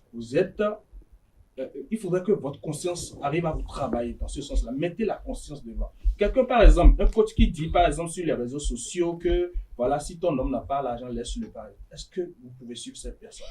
Vous le bannissez, vous le bloquez. Ah bon? Oui. Mais on voit qu'il y en a plein qui applaudissent de tels discours. Oui. Et ils vont se retrouver comme la coach qui donne, parce que la coach, dans le vrai monde, peut-être une femme qui est très très soumise à son homme et tout ça là. Et de l'autre côté là-bas se transforme en donneur de conseils si ton homme n'a pas ci et tout ça là. Mais s'il veut suivre ce conseil de ce coach là, et si ton homme n'a pas l'argent, laissez cet homme là, ils vont se retrouver sans mari. Le problème oui, aujourd'hui, c'est le suivisme, comme je l'ai dit tout à l'heure. Et Dal a souligné tout à l'heure, sur les réseaux sociaux, il y a le bon côté, il y a le mauvais côté. Par exemple, lorsqu'une personne vient vous parler, il vous donne des conseils. C'est pas tous les conseils qu'on suit aussi à la lettre. Il faut savoir, dans les conseils même qu'on vous donne, tirer ce qui vous servira à quelque chose de bénéfique ou pas. Vous savez, les réseaux sociaux sont... En tout cas, les relations amoureuses sur les réseaux sociaux aujourd'hui, c'est à la fois rempli de tensions, comme elle peut être un outil de connexion. Aujourd'hui, les gens arrivent à se rencontrer sur les réseaux sociaux. Il y en a qui ont rencontré leur âme sœur à travers les réseaux sociaux. Cela ne veut pas forcément dire que tout ce qu'on voit sur les réseaux sociaux, c'est mauvais ou c'est... Le problème, c'est... Il faut d'abord déjà se connaître, avoir un modèle et savoir quel genre de personne vous êtes. Est-ce que c'est le fait, par exemple, que vous voyez sur les réseaux sociaux que votre ami... Et suivre bêtement ce modèle-là, c'est ça? Non.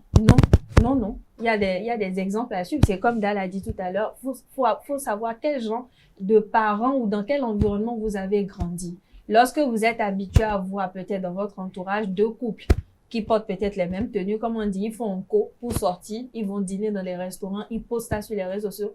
Vous dites, une relation parfaite, c'est des couples qui portent les mêmes tenues, qui vont peut-être dîner dans un restaurant. Vous ne savez rien d'une vie de couple. Vous ne savez rien de ce que ça fait que de partager sa vie avec une personne, traverser des moments difficiles, des moments heureux et partager les charges, on va dire ça comme ça. Je vais vous donner un exemple terre à terre. Oui. Prenez le cas de quelqu'un qui est né dans une famille où papa et maman ne font que se battre. Et sur les réseaux sociaux, il a appris à voir un couple d'influenceurs qui arrivent à faire, comme ma soeur vient de le dire, en co, reste ensemble, causerie, et ces trucs-là, où il y a pas... Vous voyez, l'éducation que cette personne a reçue depuis son enfance, et l'éducation qu'elle est en train de recevoir sur les réseaux sociaux, je pense qu'elle va s'améliorer dans ce sens-là, et savoir que la vie que cette personne est en train de mener sur les réseaux sociaux, c'est une bonne vie, l'harmonie et tout ça là, et ne pas copier les habitudes des parents, tout le temps le fait de se chamailler. Si, ouais. Je suis d'accord avec toi, Avnogan, mais il faut une maturité à cette personne avant de comprendre ce que vous dites, vous les deux. Parce que les réseaux sociaux aujourd'hui n'a pas une limite d'âge. Tout le monde est sur le réseau.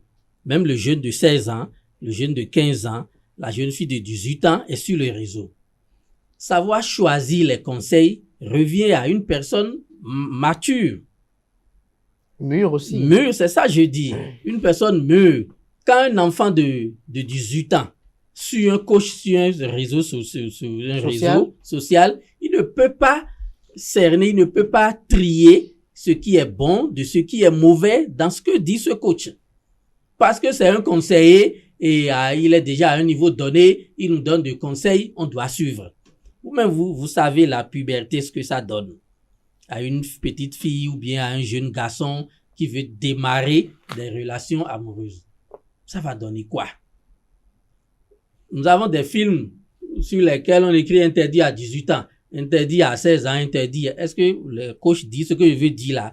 C'est pour les âgés de 30 ans, de 35 ans, ou bien celle qui a déjà échoué dans un couple une fois et veut reprendre. Est-ce qu'il y a ce genre de limites de conseils? Vous savez ce qu'on appelle l'influence. C'est pas affaire de jeune. Hein. L'influence c'est-à-dire je peux influencer quelqu'un qui a 90 ans et il va me suivre bêtement.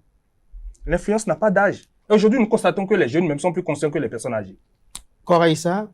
Je le dis parce que, vous savez, Rounogan est mieux placé aussi pour le dire. Nous arrivons à conseiller des gens qui sont plus âgés que nous, qui ont 2 fois notre âge. Nous parlons de l'influence là. Le vrai problème, il faudrait que nous fassions appel à notre conscience. Lorsque je parle, par exemple, d'un truc mauvais, ça peut influencer. Une personne qui a déjà fini sa vie, qui a 50 ans, qui est déjà dans un couple, si elle commence à suivre une femme qui dit, non, si ton mari n'a pas l'argent, laisse-le.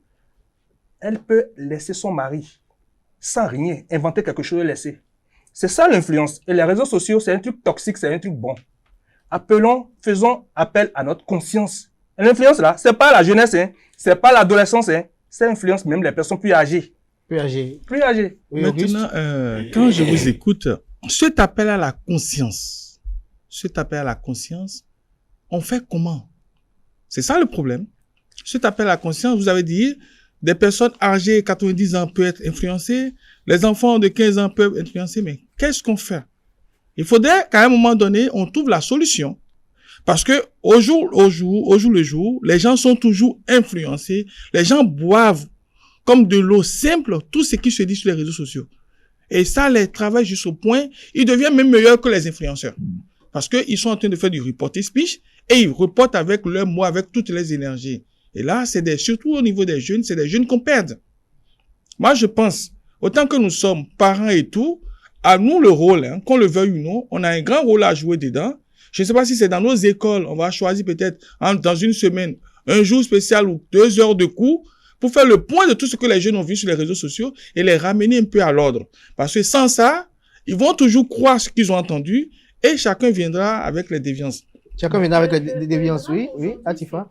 Abdelkader a parlé tout à l'heure des influenceurs. Vous savez, c'est facile de jeter toujours la pierre aux autres et de pouvoir forcément, et je crois que c'est le commun des humains, hein, de vouloir toujours trouver chez d'autres personnes la justification des erreurs que nous-mêmes nous commettons.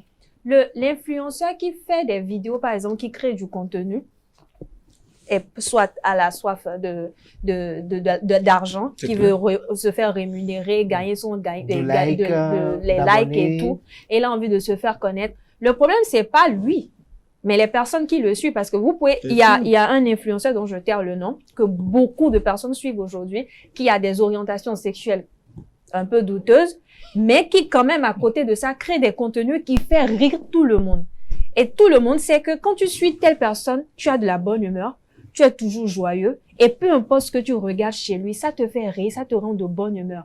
Mais ce côté-là de lui, c'est pas quelque chose que l'on doit copier. Déjà, il faut d'abord faire attention déjà à son entourage, les personnes que vous fréquentez et qui vous êtes. Parce que moi, je dis toujours, l'éducation vous détermine. Et tel que vous avez été éduqué, tel que vous-même vous vous rééduquez, peut vous aider en grande partie. Dites-nous, Papa Djilado Méthodier, comment on peut éduquer les jeunes à décrypter les relations amoureuses mises en scène sur les réseaux sociaux? Alors, une relation trop parfaite. Parce que parfois, il y a les mises en scène. Oui, il y a les mises en scène. Il y a la mise en scène. Une relation trop parfaite, ça n'existe pas. Une relation où tout est beau, non. Il faudrait qu'il y ait des hauts et des bas pour que cela puisse aromatiser la relation. Aromatiser? Oui, aromatiser. C'est tout ça qui pimente les relations. C'est ça qui pimente. Il faudrait que parfois la femme s'énerve et que tu dises, ah, ma chérie, s'il te plaît, ne t'énerve pas et tout ça. Mais tout est beau, vous riez tous et tout ça là, non? Tout le temps. Vous n'allez pas voir le malheur venir de loin. Et il y a quand même cette belle musique de Cécile qui est souvent en dessous de ces vidéos-là. Oui, voilà. Ouais, un peu. Mais Daredi, vous aussi, dites-nous comment on peut éduquer les jeunes à décrypter, parce que c'est vous qui avez même beaucoup plus exposé un peu ce problème-là. Comment on peut éduquer les jeunes à mieux décrypter? C'est le milieu qui éduque. C'est le milieu qui éduque. Et moi, ce que je vois aujourd'hui, je me dis, 20 ans, 30 ans après, qu'est-ce va devenir le monde? Rien. Vous avez des craintes, vous avez des peurs? J'ai trop peur même de l'avenir de mes enfants, parce que je me dis ce qui se passe aujourd'hui. Est-ce qu'il y aura encore le mariage? Est-ce que les gens vont vivre encore dans le couple? Avec ce qui se passe aujourd'hui, avec les réseaux sociaux, avec le comportement des enfants que nous avons aujourd'hui. J'ai rencontré une petite fille de 16 ans, et j'étais avec un ami qui blaguait avec la jeune fille. Mais la fille me dit, papa, mais tu veux te tuer. Nous, les enfants Android aujourd'hui, tu ne peux plus vivre avec nous. C'est-à-dire quoi? Ah oui. Elle vous défie, c'est ça? Elle dit à mon ami que nous, les enfants Android aujourd'hui, que tu ne peux plus vivre avec nous, tu vas vite mourir parce que tu vas mourir de tension. Ah, ça veut dire que quoi? Nous avons une autre vie. Elle peut vous gérer à ce point. Oui, c'est une manière, elle dit au vieux qu'elle a fait une autre vie, mais que ce qui se passe aujourd'hui, que c'est une autre vie, une nouvelle vie aujourd'hui, s'il s'aime vraiment, il faut jamais qu'il dise je t'aime à une fille de 16 ans d'aujourd'hui. 16 ans alors qu'elle est encore mineure. Il y a pire que les enfants Android. C'est les enfants IA. Et c'est à notre porte déjà. J'entends dire, mon meilleur ami c'est IA. La femme a un problème avec son homme aujourd'hui, elle va demander conseil à IA. Ça dit, on est totalement hors jeu. Complètement hors jeu. J'ai des étudiantes que je suis. Leur compagnon actuel qui doit dire ce qu'il doit faire, c'est à IA on demande. IA est qui pour me conseiller sur ma vie de couple? IA est qui pour me faire? Au fait, aujourd'hui, on est dans un monde. Au moins, lui, il est gratuit. Oui, mais. Alors que le coach, il est payant. C'est-à-dire, on a trouvé mieux que le coach, c'est ça? Oui. Non, vous avez totalement raison. Dans 30 ans dont vous parlez. Famille. La famille, son père, sa mère. Il demande des fois, IA, comment je gère les parents. En fait, les enfants sont à la portée de cette nouvelle génération. Oui, mais le problème, est-ce que les parents même sont non, est-ce que les parents même sont habilités ou bien prennent du temps pour parler avec les enfants? Parce qu'aujourd'hui, vous avez beaucoup d'enfants qui n'ont aucune relation avec les parents, c'est-à-dire chacun fait son devoir, le parent envers l'enfant, l'enfant envers le parent. Il n'y a pas de communication. la maman ou le papa ne sait rien de l'enfant. On ne sait pas, par exemple, ce qu'elle fait dans sa journée. À la fin de la journée, il n'y a aucune communication, aucun dialogue. Pire encore, il y a des enfants qui nourrissent leurs parents. Vous voulez que les parents disent en étant mineurs. En étant mineurs, qui nourrissent leurs parents. On gère ça comment? Le résumé de ces choses dans 30 ans, on dit quelque chose, les conséquences s'éduquent mieux que les conseils. Les conseils. Ça n'a qu'à suivre. Et là, dans 30 ans, ils verront et ça va revenir comme aujourd'hui. Tant que l'enfant n'a pas cogné la tête, oui. J'étais chez un ophtalmologue la fois dernière. Il me disait que chez eux là-bas, dans les occidentaux, ils avaient conseillé des portatifs à l'école. Et c'est ça qu'on doit utiliser. Mais 10 ans après, tous les enfants sont devenus aveugles. Les enfants ont problème de yeux. Et aujourd'hui, ils se disent, on doit rompre ça. C'est maintenant que ça arrive chez nous en Afrique ici, on exige que les enfants utilisent des portatifs à l'école. Vous voyez les conséquences. Maintenant, nous, on laisse nos enfants aujourd'hui se donner aux réseaux sociaux parce que c'est l'aide des réseaux sociaux aujourd'hui. Donc, on doit s'attendre 20 ans, 30 ans après les conséquences. Comment on peut gérer ça? Je ne sais pas si le parent peut-être sera encore en vie et dit, ce n'était pas comme ça avant, aujourd'hui vous avez changé. Si quelqu'un n'a pas la chance d'avoir encore ses parents en vie, cette personne-là va devenir quoi? Elle va devenir quoi? Mais lorsqu'on regarde un peu les couples sur les réseaux sociaux, est-ce qu'on peut parler d'une standardisation des relations de couple sous l'effet des contenus en ligne? Papa Yolado. Une standardisation. C'est-à-dire, c'est comme s'il y a un modèle standard. C'est-à-dire, lorsque vous avez une petite amie, il faut qu'elle s'habille de cette façon-là, il faut que vous êtes dans la voiture pour vous promener. Non. Ça peut influencer. Ça peut influencer, mais chaque couple est unique. Oui, on a comme l'impression que tout le monde veut faire pareil. Lorsque c'est l'anniversaire de tel, on a envie de lui faire surprise. Dans les mêmes, on a comme l'impression que ce sont juste les pièces qui changent. Toujours un lit, toujours bien décoré avec les guest house. Des maisons d'autrui d'ailleurs, faut pas dire ça. Des filles qu'on loue et on met un peu de ballons dessus et on veut aller là-bas pour aller faire une surprise. Tout le monde, c'est les bouquets d'argent. On a vu ça même créer des problèmes sur la toile à un moment donné. On a comme l'impression que c'est une standardisation. C'est standard. Tout le monde veut faire la même chose. Je comprends. C'est ça que je voulais dire. Chaque couple est unique. Et tout le monde veut faire ça. Et lorsque vous ne le faites pas, votre compagne, elle dit, bon, vous avez manqué un devoir. C'est ça que je suis en train de dire. Il faut savoir prendre le bon côté des choses et rejeter. Chaque couple est unique. Sachez connaître le besoin de l'autre et voir la capacité que votre homme ou bien votre femme a à vous faire quelque chose. Mais dire que, voilà, sur les réseaux sociaux, lorsqu'il y a un anniversaire ou bien quelque chose, que c'est obligatoire de donner des bouquets d'argent. Alors que le gars, ce n'est qu'un plus simple docker.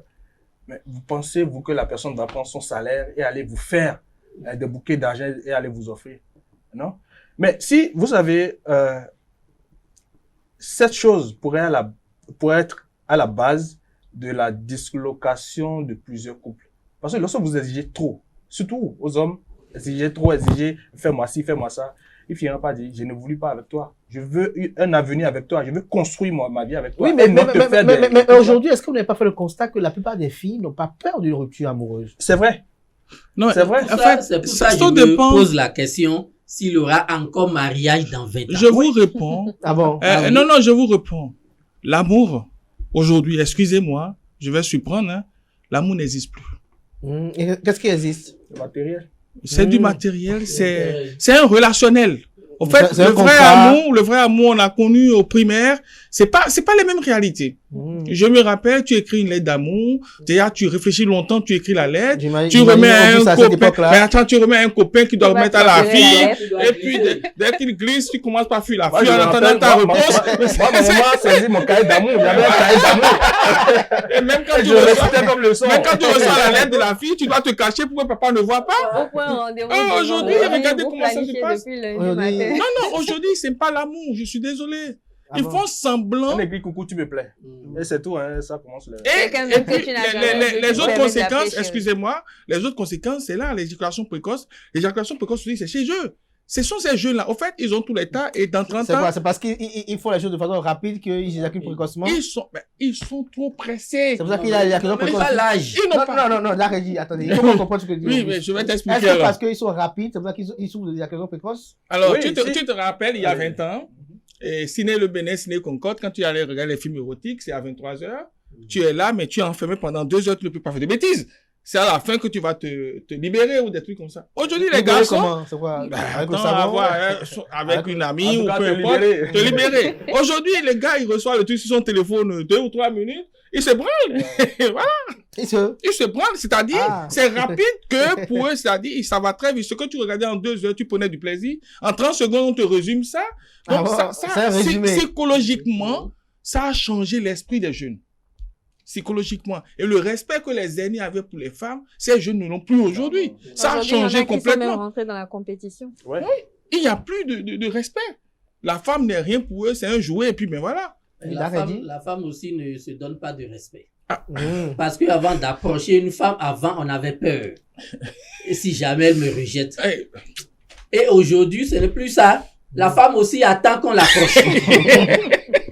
Donc, qu'est-ce que ça va devenir? Mais non, c'est pas tout. On dit, oui, on dit. Apparemment, vous êtes victime de ça. Coucou, bel homme. On parle de réseaux sociaux. Tout ce qui vient chez nous, on ne peut pas le dire. Ah bon? Il n'y a plus l'amour. L'amour existe. D'accord, il dit, avant, on n'a jamais écrit ça, coucou, bel homme. Oh. Je suis slogan, je dois te dire tout ça. Tout vient de nous, tout. On est bourré même de ça. C'est à toi de savoir ce que tu veux faire. Savoir ce que tu veux faire ou savoir comment tu gères.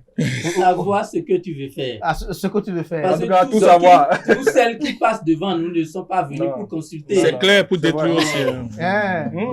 Vous êtes des administrateurs, c'est ça? Non, tu sais, on est déjà immunisés, c'est ça? Immunisés. Les vieux de la vieille. C'est comme un gynécologue. Il est tout le temps avec la femme, Qu'est-ce que ça va devenir? Il est habitué, même si ce que la femme fait, tout ce qu'elle veut. Vous êtes vêtu de chair aussi, il a le moment donné que oui, mais à cause de notre côté spirituel, c'est limité. Très limité. Et quand tu ne prends pas conscience, quand tu ne prends pas conscience, c'est celle-même-là qui va te publier sur les réseaux partout pour dire, quand tu vas chez lui, allez, c'est ça, il fait. C'est comme ça. Donc, on est obligé de fuir, même si on a le désir. On dit, non, mais attends, tu es obligé de détourner. De détourner et de concentrer. Tout à l'heure, vous avez dit que l'amour véritable existe. Ah, oui. Vous êtes toujours amoureux. Non, moi, je suis amoureux. Moi, je sais, tu sais, la femme, ta femme, par exemple, tu la vois toujours comme tu l'as connue à 18 ans, 20 ans. Sinon, tu n'es pas responsable. Tu vas faire des bêtises. L'amour existe toujours, mais l'amour n'est pas sur les réseaux sociaux. Quand tu trouves une femme qui est cramponnée sur les réseaux sociaux, tu sais automatiquement qu'elle n'est pas là pour l'amour, mais elle est là pour ses intérêts. Intérêt, c'est ça? Elle fait du business? C'est du business. Gaël, trouver un homme vagabond qui est sur le réseau aussi, qui cherche à courir derrière toutes les femmes du réseau social, c'est comme ça. C'est un jeu de business. Je dois trouver mes opportunités, je dois gagner un homme riche.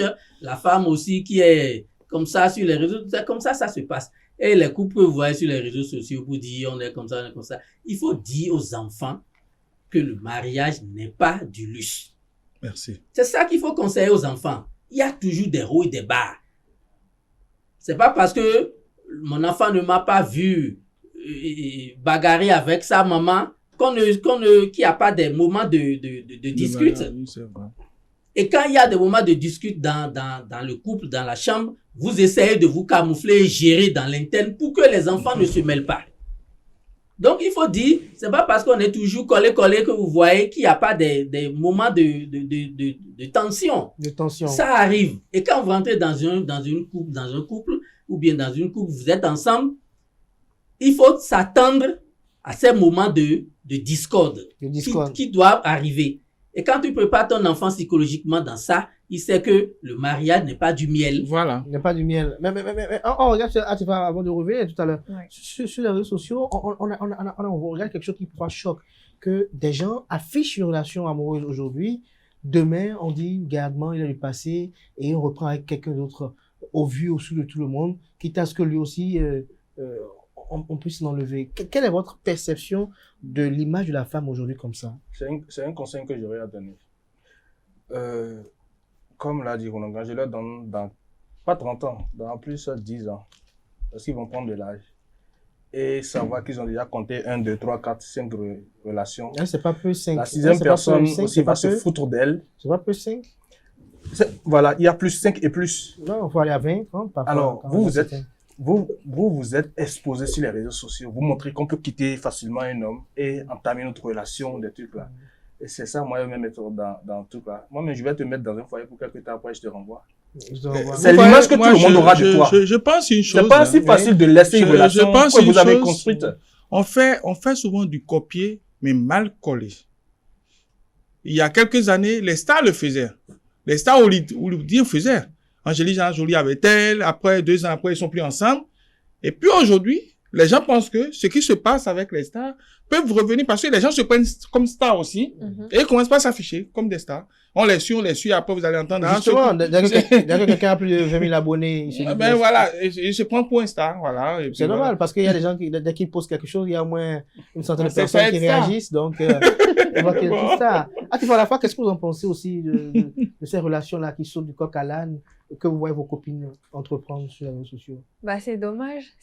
Déjà, c'est pas mes copines parce que moi, mes copines sont exemplaires. Elles sont très exemplaires. Exemplaires cachés. Parce que on voit pas exemplaires bien éduqués et qui ne sont pas réseaux sociaux. Parfois, il y en a qui font pire que ce qui est sur les réseaux sociaux, puisque c'est pas publié. Soit. Oui. Mais... Soit. Non, mais c'est dommage. C'est dommage. Et je crois qu'il y a même quelques semaines, il y a eu cette flopée de live où les gens lancent des lives, on commence par dénigrer des filles, on commence par parler des relations des jeunes filles qui se prennent pour Miss Bénin, qui se prennent pour les femmes les tout puissantes, qui se prennent pour des filles intouchables et qui se disent, bon, à partir du moment où je suis belle, je peux me permettre tout. Et donc, alors que la beauté est providentielle. Ce qui va arriver, je suis une femme, je ne peux jamais manquer d'homme. Et c'est là le bas blesse parce que penser comme ça, c'est vraiment se mettre le doigt dans l'œil parce que la femme a son temps. La femme doit faire attention à sa dignité. On dit souvent que la mauvaise plaie se guérit, mais la mauvaise réputation, jamais. Comme le dit l'autre. Et surtout, il faut faire beaucoup attention parce qu'une femme, peu importe où tu passes, les gens parleront forcément de toi. En bien ou en mal, il faut toujours garder en tête que peu importe ce que vous faites, ça vous restera toujours collé. Ça restera toujours collé. Et nous abordons pratiquement vers la fin de cet entretien. Un petit commentaire pour conclure, Auguste Issakora. Comme commentaire, moi je dirais tout simplement, faisons attention aux réseaux sociaux. Les réseaux sociaux sont là pour nous servir, pas pour nous desservir et nous asservir. On doit utiliser les réseaux sociaux pour de bonnes causes. Et même l'IA qui est en cours de téléchargement ou qui se fait, c'est pour nous aider.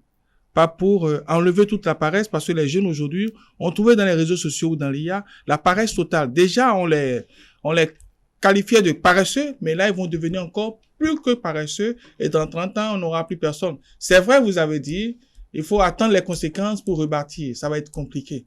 Nous, on sera déjà vieux, hein. On aura déjà des cannes. Mais parfois, ces conséquences sont même mieux parce que à un moment donné, il faut laisser la personne cogner la tête pour revenir. Parce que vous avez beau conseiller la personne, vous avez beau lui dire. Beaucoup se suicident quand ils cognent la tête. Telle chose que tu fais n'est pas bon. Mais tant qu'il n'a pas cogné la tête ou le pied, il peut pas mesurer l'ampleur. Et mourir, c'est ça. Ils vont se suicider. S'il y a une masse qui cogne la tête, qui va guérir quelque... C'est ça, ils font. Quand la masse cogne la tête, c'est grave. Moi, je dis toujours, tout ce que tu dois faire passer sur les réseaux sociaux, attends ça dans 30 ans, 50 ans, 40 ans, même si tu n'es plus là. Et tu as des enfants. Nous laissons nos enfants, tout ce que nous faisons ici, nos enfants vont récolter après. Et toi, une femme qui se met nue sur les réseaux sociaux, et tu laisses un enfant, l'enfant là peut-être une fille qui va rentrer dans un couple demain, et quelqu'un télécharge sa maman nue pour l'envoyer, pour envoyer ça à son homme. Celui qui est déjà prêt pour faire un mariage, par exemple, on télécharge sa mère qui est nue sur les réseaux sociaux il y a 20 ans, 30 ans, on balance à l'homme, vois ta belle-mère, ta femme deviendra quoi demain? Justement, lorsque vous dites femme nue, On a constaté aujourd'hui que, bon là je parle à Papa Djadou, qui est aussi très actif sur les réseaux sociaux, surtout sur TikTok, que les filles, ça ne porte plus de soutien-gorge. La nudité, ça ne leur dit plus rien. On met le collant et bon, Ça ne leur dit plus rien. on se rapproche tellement de la caméra qu'on voit le dessin. Comme l'a dit tout là, c'est du mal copié-collé. D'accord, on veut faire tout ce que les Européens sont en train de faire là-bas, rester. Ça va les rattraper. Ils auront le temps de comprendre. Pour conclure, allez-y. Alors, pour conclure, j'ai pas grand-chose à dire. La mauvaise plaie se guérit, la mauvaise réputation Tu. C'est ça. Là, vous avez une mauvaise réputation. Rendez-vous dans 5 ans. Rendez-vous dans 5 Ça va vous ans. rattraper. Merci à vous. Merci. Ce que moi, je veux dire, Oui. ceux qui font ça aujourd'hui ne vont pas récolter. Ce sont les enfants qui vont récolter après. Ils vont mourir partis. Ils vont raconter juste un peu. Ils vont mourir partis, mais leurs descendants vont récolter jusqu'à N années. Et c'est triste. C'est ça qui est triste. Ce qu'ils font aujourd'hui, ils vont le faire, ils vont partir. Mais les retombées vont rester éternellement. Merci à vous, Daredi, Auguste Issakora, merci. Merci. Pour ce moment d'échange. Papa Djadou, Métotier, merci également pour vos opinions. Atifa Olafa, merci aussi. J'étais sûre que vous allez me saluer en dernière position. Alors que je suis la seule femme du plateau, donc j'ai le privilège. Normalement, vous devez me saluer en Vous êtes la première seule qui a mis position. pied sur pied ici. Parce que vous êtes avec On des vous a salué en dernière position, c'est un honneur. C'est un couronnement. Vous D'accord. avez couronné. Voilà. D'accord, je prends ça comme ça. Voilà, vous êtes la seule. La reine de l'émission. Merci beaucoup. Ah, ça jouit avec ces compliments-là. Merci à vous, Atifa Olafa, pour ce moment d'échange très convivial. Merci à vous, chers amis internautes, avec lesquels nous ne sommes rien. C'est grâce à vous que nous nous retrouvons ici pour effectuer ces commentaires, dans l'espérance que cela puisse quand même éduquer, puisse informer. Merci pour l'attention. C'était à l'instant la tribune virale. On passe à présent au zapping de la semaine. Quel est le nom du maire de la ville de Cotonou? Le maire de Cotonou s'appelle M. Lika Tropo. L'actuel président de la République, de la 5e République togolaise, comment il s'appelle? Foy Assingwe.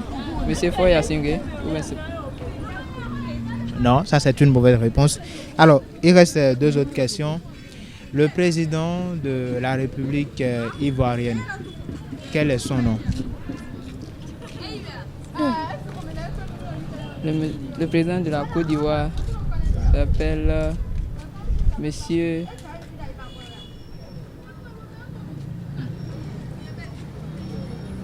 Monsieur, allez-y. Je ne me souviens pas trop. Ne maîtrisez pas. Alors, une toute dernière question pour finir. Le Bénin compte combien de départements? 12 départements. Combien de communes? 77 communes. Le président de la République togolaise, le président du Togo, l'actuel président, comment il s'appelle? Non, je ne sais pas. Réfléchissez un peu. Non, ça ne vient pas. Alors, ça ne vient pas. Une autre question. Le Bénin compte combien de départements? 12 départements. Combien de communes? 117. Vous allez essayer de nous... vous allez fredonner l'hymne national. En français? En français, bien sûr. Enfants du Bénin debout, la liberté d'un cri sonore, je rechante premier feu de l'aurore. Et enfants du Bénin debout, et enfants du Bénin debout. Enfants du Bénin debout, jadis à son appel, nous sa faiblesse. Enfants du Bénin debout, jadis à son appel, nous sans faiblesse. On sera avec courage de prise allégresse, prise allégresse, prise allégresse. Quel est le nom du porte-parole du gouvernement?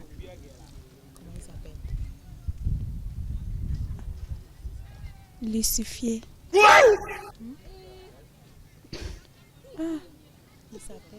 Il s'appelle Lucifié. Lucifié. Wilfried, ou bien quoi?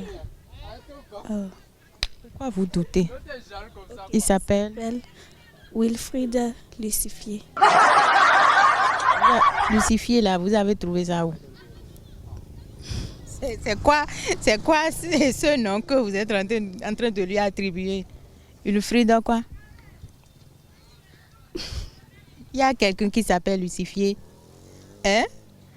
Il s'appelle Wilfried Léandre Ongbeji. Sinon, il va se fâcher si jamais il entend ça. Conjugue-moi le verbe parcourir au futur simple de l'indicatif.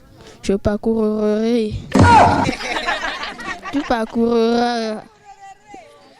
Il parcourrit. Nous parcourrons. Vous parcourrez. Ils parcourront.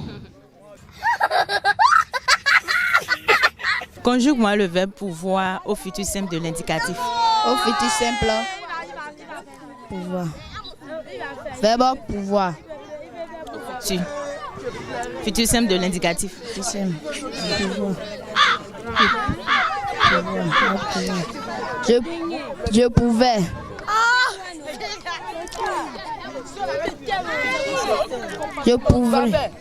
Je pouvais.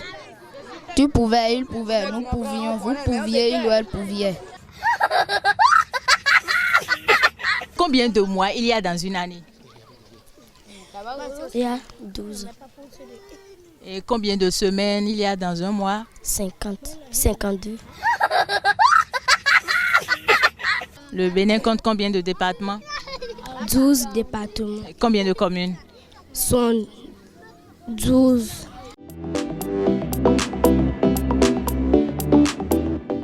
Vertu des feuilles et des plantes, je suis avec le promoteur de la ferme Puissance Agriculture, la puissance de l'agriculture, Fidèle Agoukoum, bonjour.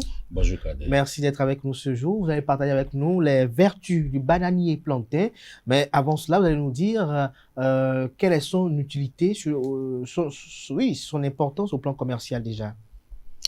Une fois encore, merci beaucoup, chers journalistes.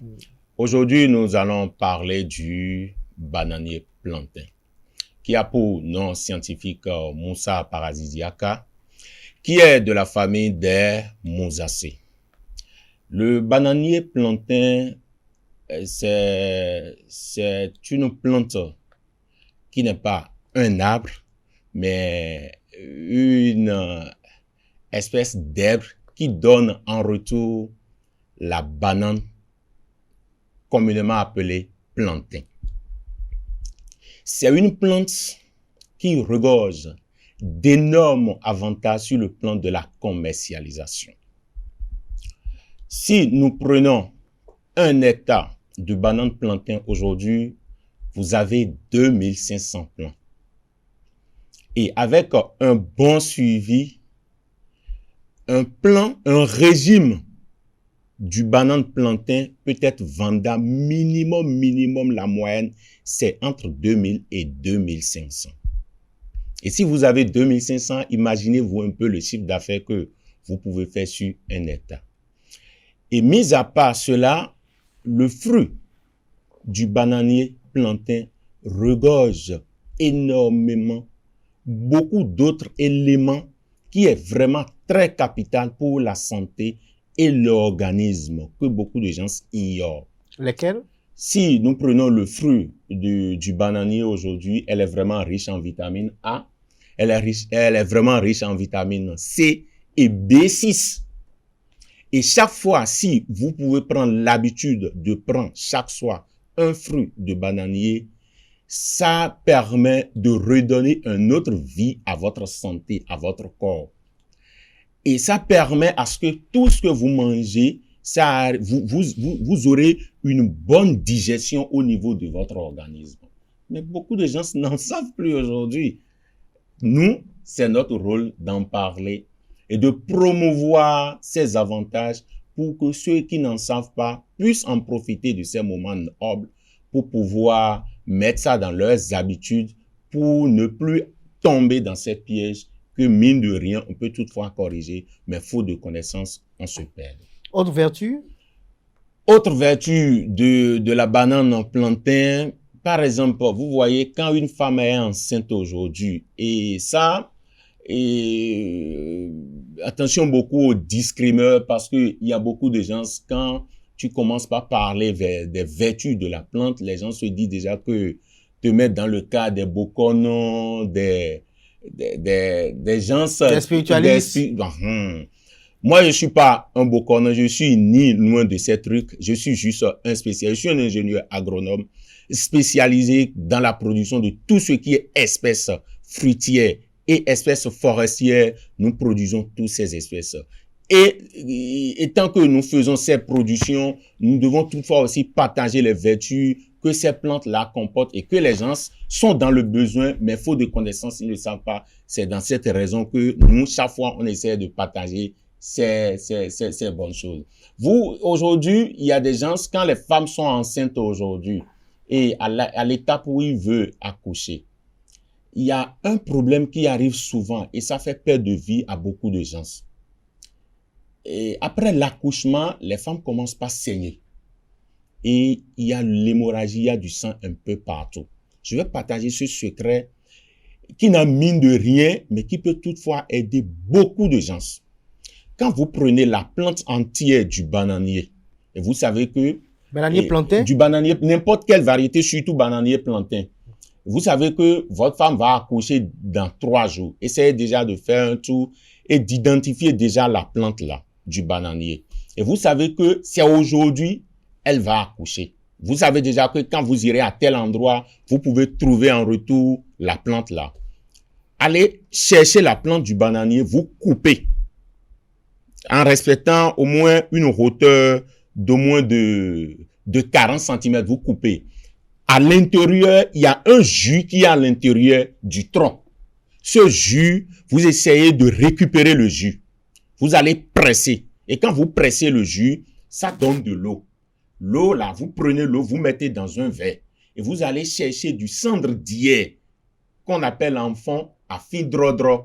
Vous cherchez le cendre d'hyère, vous prenez 2 cuillères à café et que vous mélangez dans ce que vous avez récupéré, le jus qui a été récupéré au niveau du tronc du bananier. Vous mélangez et si vous pouvez donner quel que soit et de la manière dont le sang circulait au niveau de ce dernier, si ce dernier, vous pouvez lui donner au moins 1 ou 2 cuillerées à soupe, le sang va couper. Ça, j'ai donné de façon gratuite à beaucoup de gens qui ont sauvé beaucoup de gens à ça. Donc, les gens ont faute de connaissances, les gens ne savent pas. Les gens ne savent pas. Et oui, autre vertu? Autre vertu encore, les gens aujourd'hui, parce que tout ce que nous mangeons, c'est ce qui est à la base de tous les maux qu'on a aujourd'hui. Les gens souffrent de l'hémorroïde interne et de l'hémorroïde externe. Ceux qui ont de l'hémorroïde interne ou de l'hémorroïde externe, qu'est-ce que vous allez faire? Vous allez chercher le cumul du bananier. Le cumul du bananier, c'est la fleur du bananier qui donne comme un cœur là, la fleur rouge là. Vous cherchez cette fleur là et que vous découpez en petits morceaux. Et quand vous découpez en petits morceaux, vous mettez dans un glacier. Et quand vous mettez dans un glacier, vous allez chercher l'eau fermentée issue du maïs. Vous allez chercher 2 ou 3 litres que vous allez ajouter sur le cumul du bananier que vous avez découpé en petits morceaux. Vous allez ajouter et vous fermez hermétiquement. Vous allez laisser ça pendant 2 jours. Et après 2 jours, vous prenez un verre à bière matin, un verre à bière soir. Si vous faites ce traitement pendant 10 jours, quel que soit le type de l'hémorroïde interne ou externe, vous aurez définitivement satisfaction. Vous allez trouver définitivement la satisfaction. J'ai conseillé à beaucoup de gens, ils ont utilisé mine de rien, mais ils ont eu la satisfaction. Merci à vous, Fidèle Agokoum, pour ce moment de partage et riche, j'allais dire, en informations, parce qu'il y a eu beaucoup d'informations qui ont été livrées. Merci à vous. Merci. On se donne rendez-vous samedi prochain pour une autre plante ou un autre plan, si on peut le dire ainsi, notre plan ou bien un autre plan et d'autres vertus. Merci à vous. Chers amis internautes, Free Week se poursuit. On a suivi à l'instant Fidèle Agokou dans Vertu des plantes et feuilles. Et chers amis internautes, à présent, on va à l'écoute des profs avec Tatiana Aranda.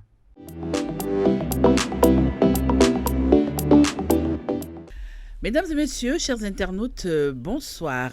Bienvenue à votre rubrique à l'écoute des profs où nous parlons des examens de fin d'année, la préparation, les révisions, les fiches et autres. Depuis quelques semaines, nous avons abordé tous ces aspects de la préparation aux examens de fin d'année et ce samedi, c'est la dernière partie. Et pour ça, je reçois pour vous le professeur en sciences physiques, Euloge Lézimé. Bonjour. Bonjour Madame Tatiana. Comment vous allez? Je vais super bien. Alors comme je l'ai expliqué, durant 3 semaines, on a parlé de la préparation des fiches et autres. Aujourd'hui, nous allons parler des conseils pratiques pour ces candidats-là qui se rendent au BEPC et au baccalauréat. Alors dites-nous un peu, pourquoi est-ce qu'on dit généralement, lorsqu'on parle des conseils pratiques pour ces examens, que le tout premier conseil pratique que les candidats devraient mettre en exergue, c'est de prendre soin d'eux-mêmes, quoi? Oui, parce que s'ils ne sont pas en bonne santé, s'ils ne sont pas en forme, ils ne peuvent pas bien composer à l'examen tout court. C'est pourquoi on leur demande de prendre soin d'eux. On dit même aux parents que la période dans laquelle nous sommes maintenant, c'est la période où il faut les déparasiter. Et il faut leur éviter ceux qui aimaient jouer au ballon, ainsi de suite, d'éviter ces jeux pour ne pas avoir des fractures au moment où ils seront les autres seront en train de composer, ils seront à la maison, tout ça là, et ils n'auront pas réussi leur examen. C'est pourquoi on leur demande de prendre soin d'eux. On demande aussi de ne pas trop veiller. Tout ça là, de se préparer pour que psychologiquement, ils soient prêts. Donc c'est important qu'ils prennent soin d'eux pour être en forme, pour avoir beaucoup d'énergie pour aborder les jours, surtout les premiers jours de l'examen. L'hygiène de vie est également souvent très mise en exergue. Pourquoi également? Oui, tout ça là, ça participe à la préparation psychologique. Vous voyez, quand vous êtes dans un milieu très calme, très frais, et vous soyez correctement, tout ça là participe à votre préparation psychologique et tout ça là participe à la préparation de l'examen. C'est pourquoi on leur demande de bien faire, surtout tout ce que vous dites là, de ne pas boire de n'importe quoi, de bien se laver et dormir dans des endroits très propres, tout ça là. Vous voyez, quand vous êtes là, psychologiquement, vous êtes frais pour aborder l'examen. Alors, pourquoi il devrait forcément rester efficace? Bon, l'efficacité participe à tout. Si vous n'êtes pas efficace, ce que vous êtes en train de faire, vous ne pouvez pas savoir si vos objectifs sont plus ou moins atteints. C'est pourquoi il faut être très efficace pour voir si ce que vous êtes en train de faire, si vos objectifs sont atteints avant d'aborder la phase de l'examen. Parce que comme je l'ai dit au début, l'examen, tout ça là se déroule en 3 phases. Il y a la phase de préparation, il y a la phase de déroulement de l'examen et la phase de l'attente des résultats. Donc tout ça là doit être géré minutieusement pour que le candidat soit à l'aise à attendre son résultat, qu'elle a réussite. Alors dites-nous un peu, vous qui êtes professeur de sciences physiques, comment est-ce qu'un candidat qui se rend au BEPC ou au baccalauréat peut gérer le stress? Bon, d'abord, c'est de dire que quand le candidat a bien préparé son examen, souvent ils ont l'impression qu'il n'y a rien. C'est-à-dire qu'ils ne comprennent pas, on a l'impression que la tête est vide. Non. Le jour de l'examen, quand les sujets sont là, tout vient comme des éclairs. Si on avait bien préparé, c'est d'avoir confiance en soi, de ne pas avoir peur. Si réellement l'examen était bien préparé. Pour que, il ne faut pas avoir, parce que le stress, c'est le premier ennemi des candidats. Et ce qui fait qu'ils sont souvent stressés, c'est la peur de l'échec et qu'on sort. Vous savez, on a plusieurs sortes de candidats. Par exemple, si je prends une classe de terminale, il y a des élèves de terminale et les élèves en classe de terminale. Ce n'est pas la même chose. Quelqu'un qui est en terminale, lui, peut venir là sans avoir... Et comme il n'est pas prêt, il est stressé. Non, il faut qu'il se dise que comment je vais faire pour avoir ce qui va me permettre de réussir. Il y a ceux-là qui sont réellement, qui ont le niveau de la classe. Et s'ils tombent sur des choses qu'ils ne peuvent pas faire, ils se disent, et si c'était ça qui sortait à l'examen? Non, l'examen, comme je l'ai dit au début de nos émissions passées, ce n'est pas un concours. Ce qui est sûr, il faut se dire, moi je suis prêt, je peux réussir. Il y a maintenant ceux qui avaient déjà échoué une fois. Quand on avait déjà échoué, on est dans la classe, c'est qu'on a de l'expérience. On fait le point, qu'est-ce qui a fait que j'avais échoué? Ils ont plus peur que les autres. Est-ce que je vais encore échouer? C'est ça qu'il faut leur dire d'éviter et de prendre soi-même ce qu'on n'a pas encore fait, et s'il reste des choses à faire, de les combler petit à petit, et ça marche.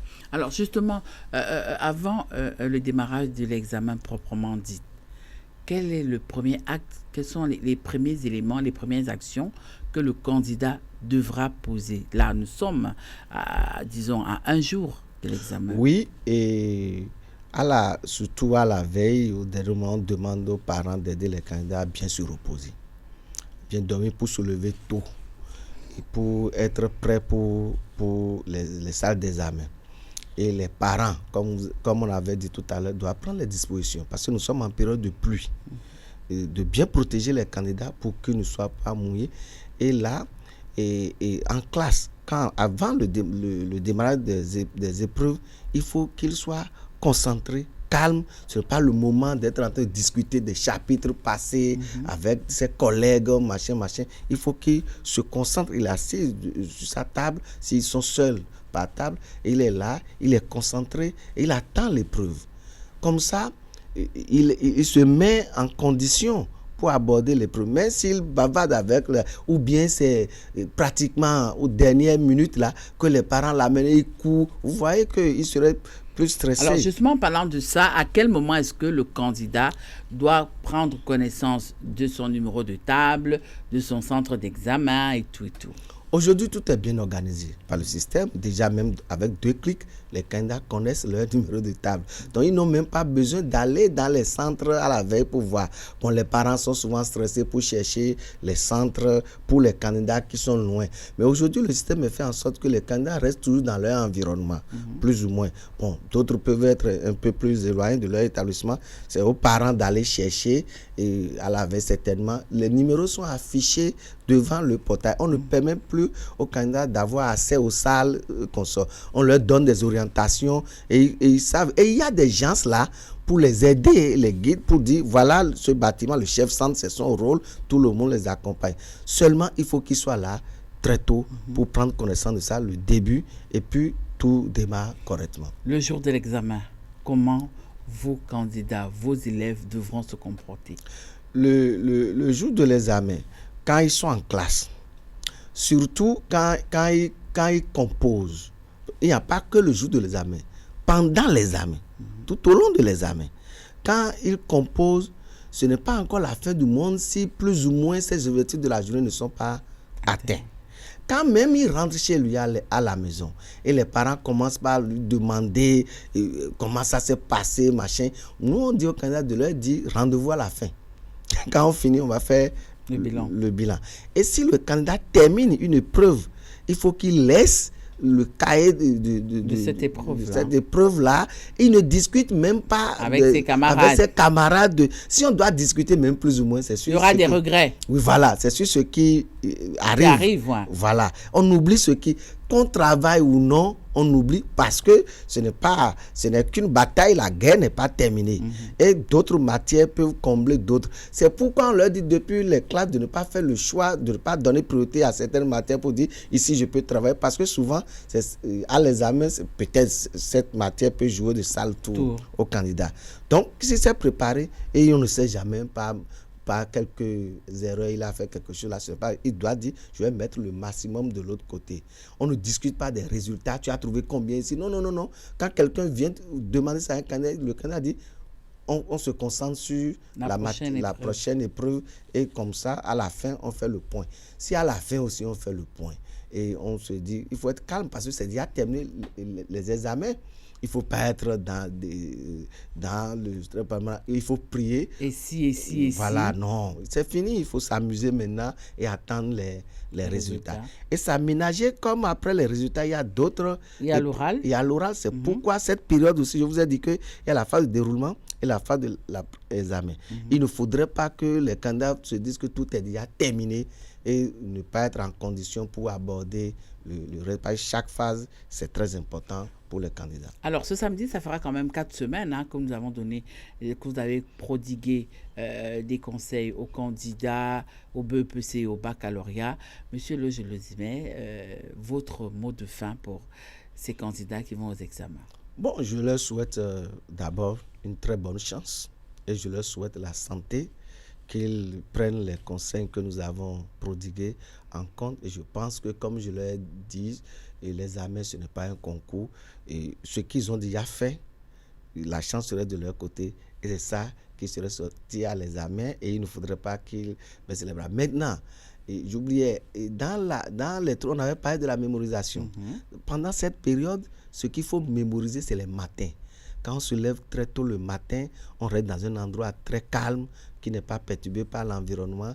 Et là, on mémorise, ça rentre mieux. Et dans l'après-midi, on peut voir quelques exercices et les traiter. Ceux qui est sûr, s'ils reprennent leur TD, les épreuves en classe et consorts, ils vont réussir. Les candidats au BPC, les tout petits, surtout les schémas de SVT, consorts, de prendre un cahier, de les reprendre. Parce que vous savez, il y a les différentes parties à noter, ainsi de suite. Et comme ça, je pense que tous ceux qui nous ont écoutés vont réussir à les examens, ils vous le diront après, et les autres aussi auront la chance de suivre le pas. Voilà, chers amis internautes, nous sommes arrivés à la fin de notre rubrique à l'écoute des profs. Durant 4 semaines, nous avons parlé de la préparation des examens du BEPC et du baccalauréat. Et pour ça, j'ai reçu pour vous monsieur Euloge Lezimé. Il est professeur de sciences physiques. Merci encore pour votre disponibilité. Merci à vous également et bonne chance encore à nos candidats. Voilà. Merci à toi, Kader. Voilà, chers amis internautes, c'est à l'instant à l'écoute des profs, d'une écoute à une autre. On va à présent à l'écoute de la diaspora, ces Béninois de la diaspora qui opinent sur la visite du président Patrice Talon au Qatar. À propos du voyage de travail du président Patrice Talon au Qatar ce mois-ci, je voudrais relever 2 éléments contextuels et 3 éléments d'analyse politique. Le premier élément contextuel est plutôt d'ordre structurel et concerne notamment le développement rapide qu'a amorcé le Qatar depuis les années 70, sachant que le Qatar est devenu État souverain en 1971. Et depuis lors, le pays n'a cessé d'avoir une dynamique de développement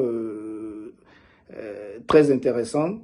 Et surtout, cela doit inspirer des pays comme le Bénin qui ne sont pas énormes en termes de superficie, mais qui ont de forts potentiels pour avoir un développement beaucoup plus durable et une économie beaucoup plus résiliente du point de vue des grands enjeux internationaux. Et donc, de ce point de vue-là, la visite tombe bien parce que la dynamique de développement du Qatar est très inspirante. Le deuxième élément contextuel, c'est plutôt l'occasion, en tout cas la 5e édition du Forum économique de Doha. Et à cette occasion, il y a de grands industriels, de grands acteurs économiques qui se retrouvent à Doha et c'est bien que le président Patrice Talon y soit allé aussi. Et de ces 2 éléments contextuels, on peut avoir 3 éléments d'analyse politique. Le premier concerne le hard power du Qatar, qui militairement tient beaucoup de la contribution des États-Unis et d'autres grandes puissances comme la Russie, donc une politique étrangère d'équilibre. Une deuxième dimension de ce hard power qui est plutôt de la diplomatie économique et à cette occasion, on a parlé agriculture, éducation, santé, mais aussi innovation technologique et pourquoi pas et de la coopération en matière de transport aéroportuaire. Donc, c'est tout bénéfique pour le Bénin d'avoir de la coopération bilatérale avec le Qatar sur ces questions-là. En termes de soft power, on a une diplomatie culturelle que le Bénin veut développer énormément et c'est bien que le président Patrice Talon aille voir le Musée national du Qatar qui a une architecture futuriste et qui, du point de vue de l'économie, de la culture et du tourisme, il y a beaucoup de choses à apprendre du Qatar. hard power, soft power, mais aussi une approche très stratégique de ces visites. J'ai constaté que depuis un moment, le président Patrice Talon aime bien visiter des pays qui ne sont pas de grandes puissances spatiales, mais qui ont de grands potentiels en matière de développement économique et où surtout les dirigeants sont très accessibles. Et c'est dans ce cadre, cette stratégie que j'inscris par exemple la visite du président Patrice Talon aux Pays-Bas. Alors, hard power, soft power, approche stratégique, c'est donc une visite bénéfique pour le Bénin. Néanmoins, il faut souligner que cela peut paraître anecdotique, mais j'aurais bien voulu que lors de cette visite, nos chers dirigeants soient, disons, habillés en tenue locale béninoise pour faire le pendant avec les dirigeants qui les ont accueillis au Qatar, qui étaient en tenue du Moyen-Orient. Et l'autre aspect, c'est que en développant de la coopération bilatérale avec des pays comme le Qatar, les Pays-Bas ou ailleurs, un peu plus loin dans le monde, il faut penser aussi à développer davantage la coopération régionale, l'intégration régionale qui est quand même notre premier horizon en matière de coopération et d'action commune. C'est tout un événement spécial et une grâce pour le Bénin de voir un chef d'État toujours à la quête du bien-être pour son pays. Aujourd'hui, avec le Qatar, nous avons quand même un chef d'État qui est parti visiter ce pays et apporter beaucoup de retour d'un voyage prospère pour la nation.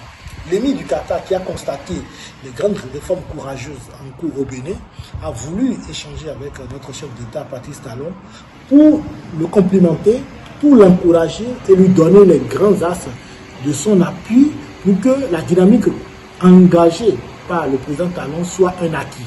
Et aujourd'hui, nous sommes à la croisée des chemins où les résultats palpables d'une telle gouvernance claire, transparente, est l'œuvre salutaire que l'émir du Qatar salue. Voilà pourquoi aujourd'hui, en tant que Béninois, il est de bon ton que nous remercions le chef de l'État pour cet engagement courageux, pour ces réformes engagées et pour la visibilité qu'il donne sur le théâtre national à notre pays. Souffrez que tous les Béninois aujourd'hui de la diaspora sont fiers et heureux d'appartenir à un pays où l'engagement citoyen devient un impact sur le social et sur la bonne gouvernance. Nous remercions le chef de l'État et toute l'équipe engagée pour les grandes réformes dans ce pays. Merci à vous et vive le Bénin et vive la démocratie, vive la diaspora. Je souhaite saluer ici la visite du président Patrice Talon au Qatar.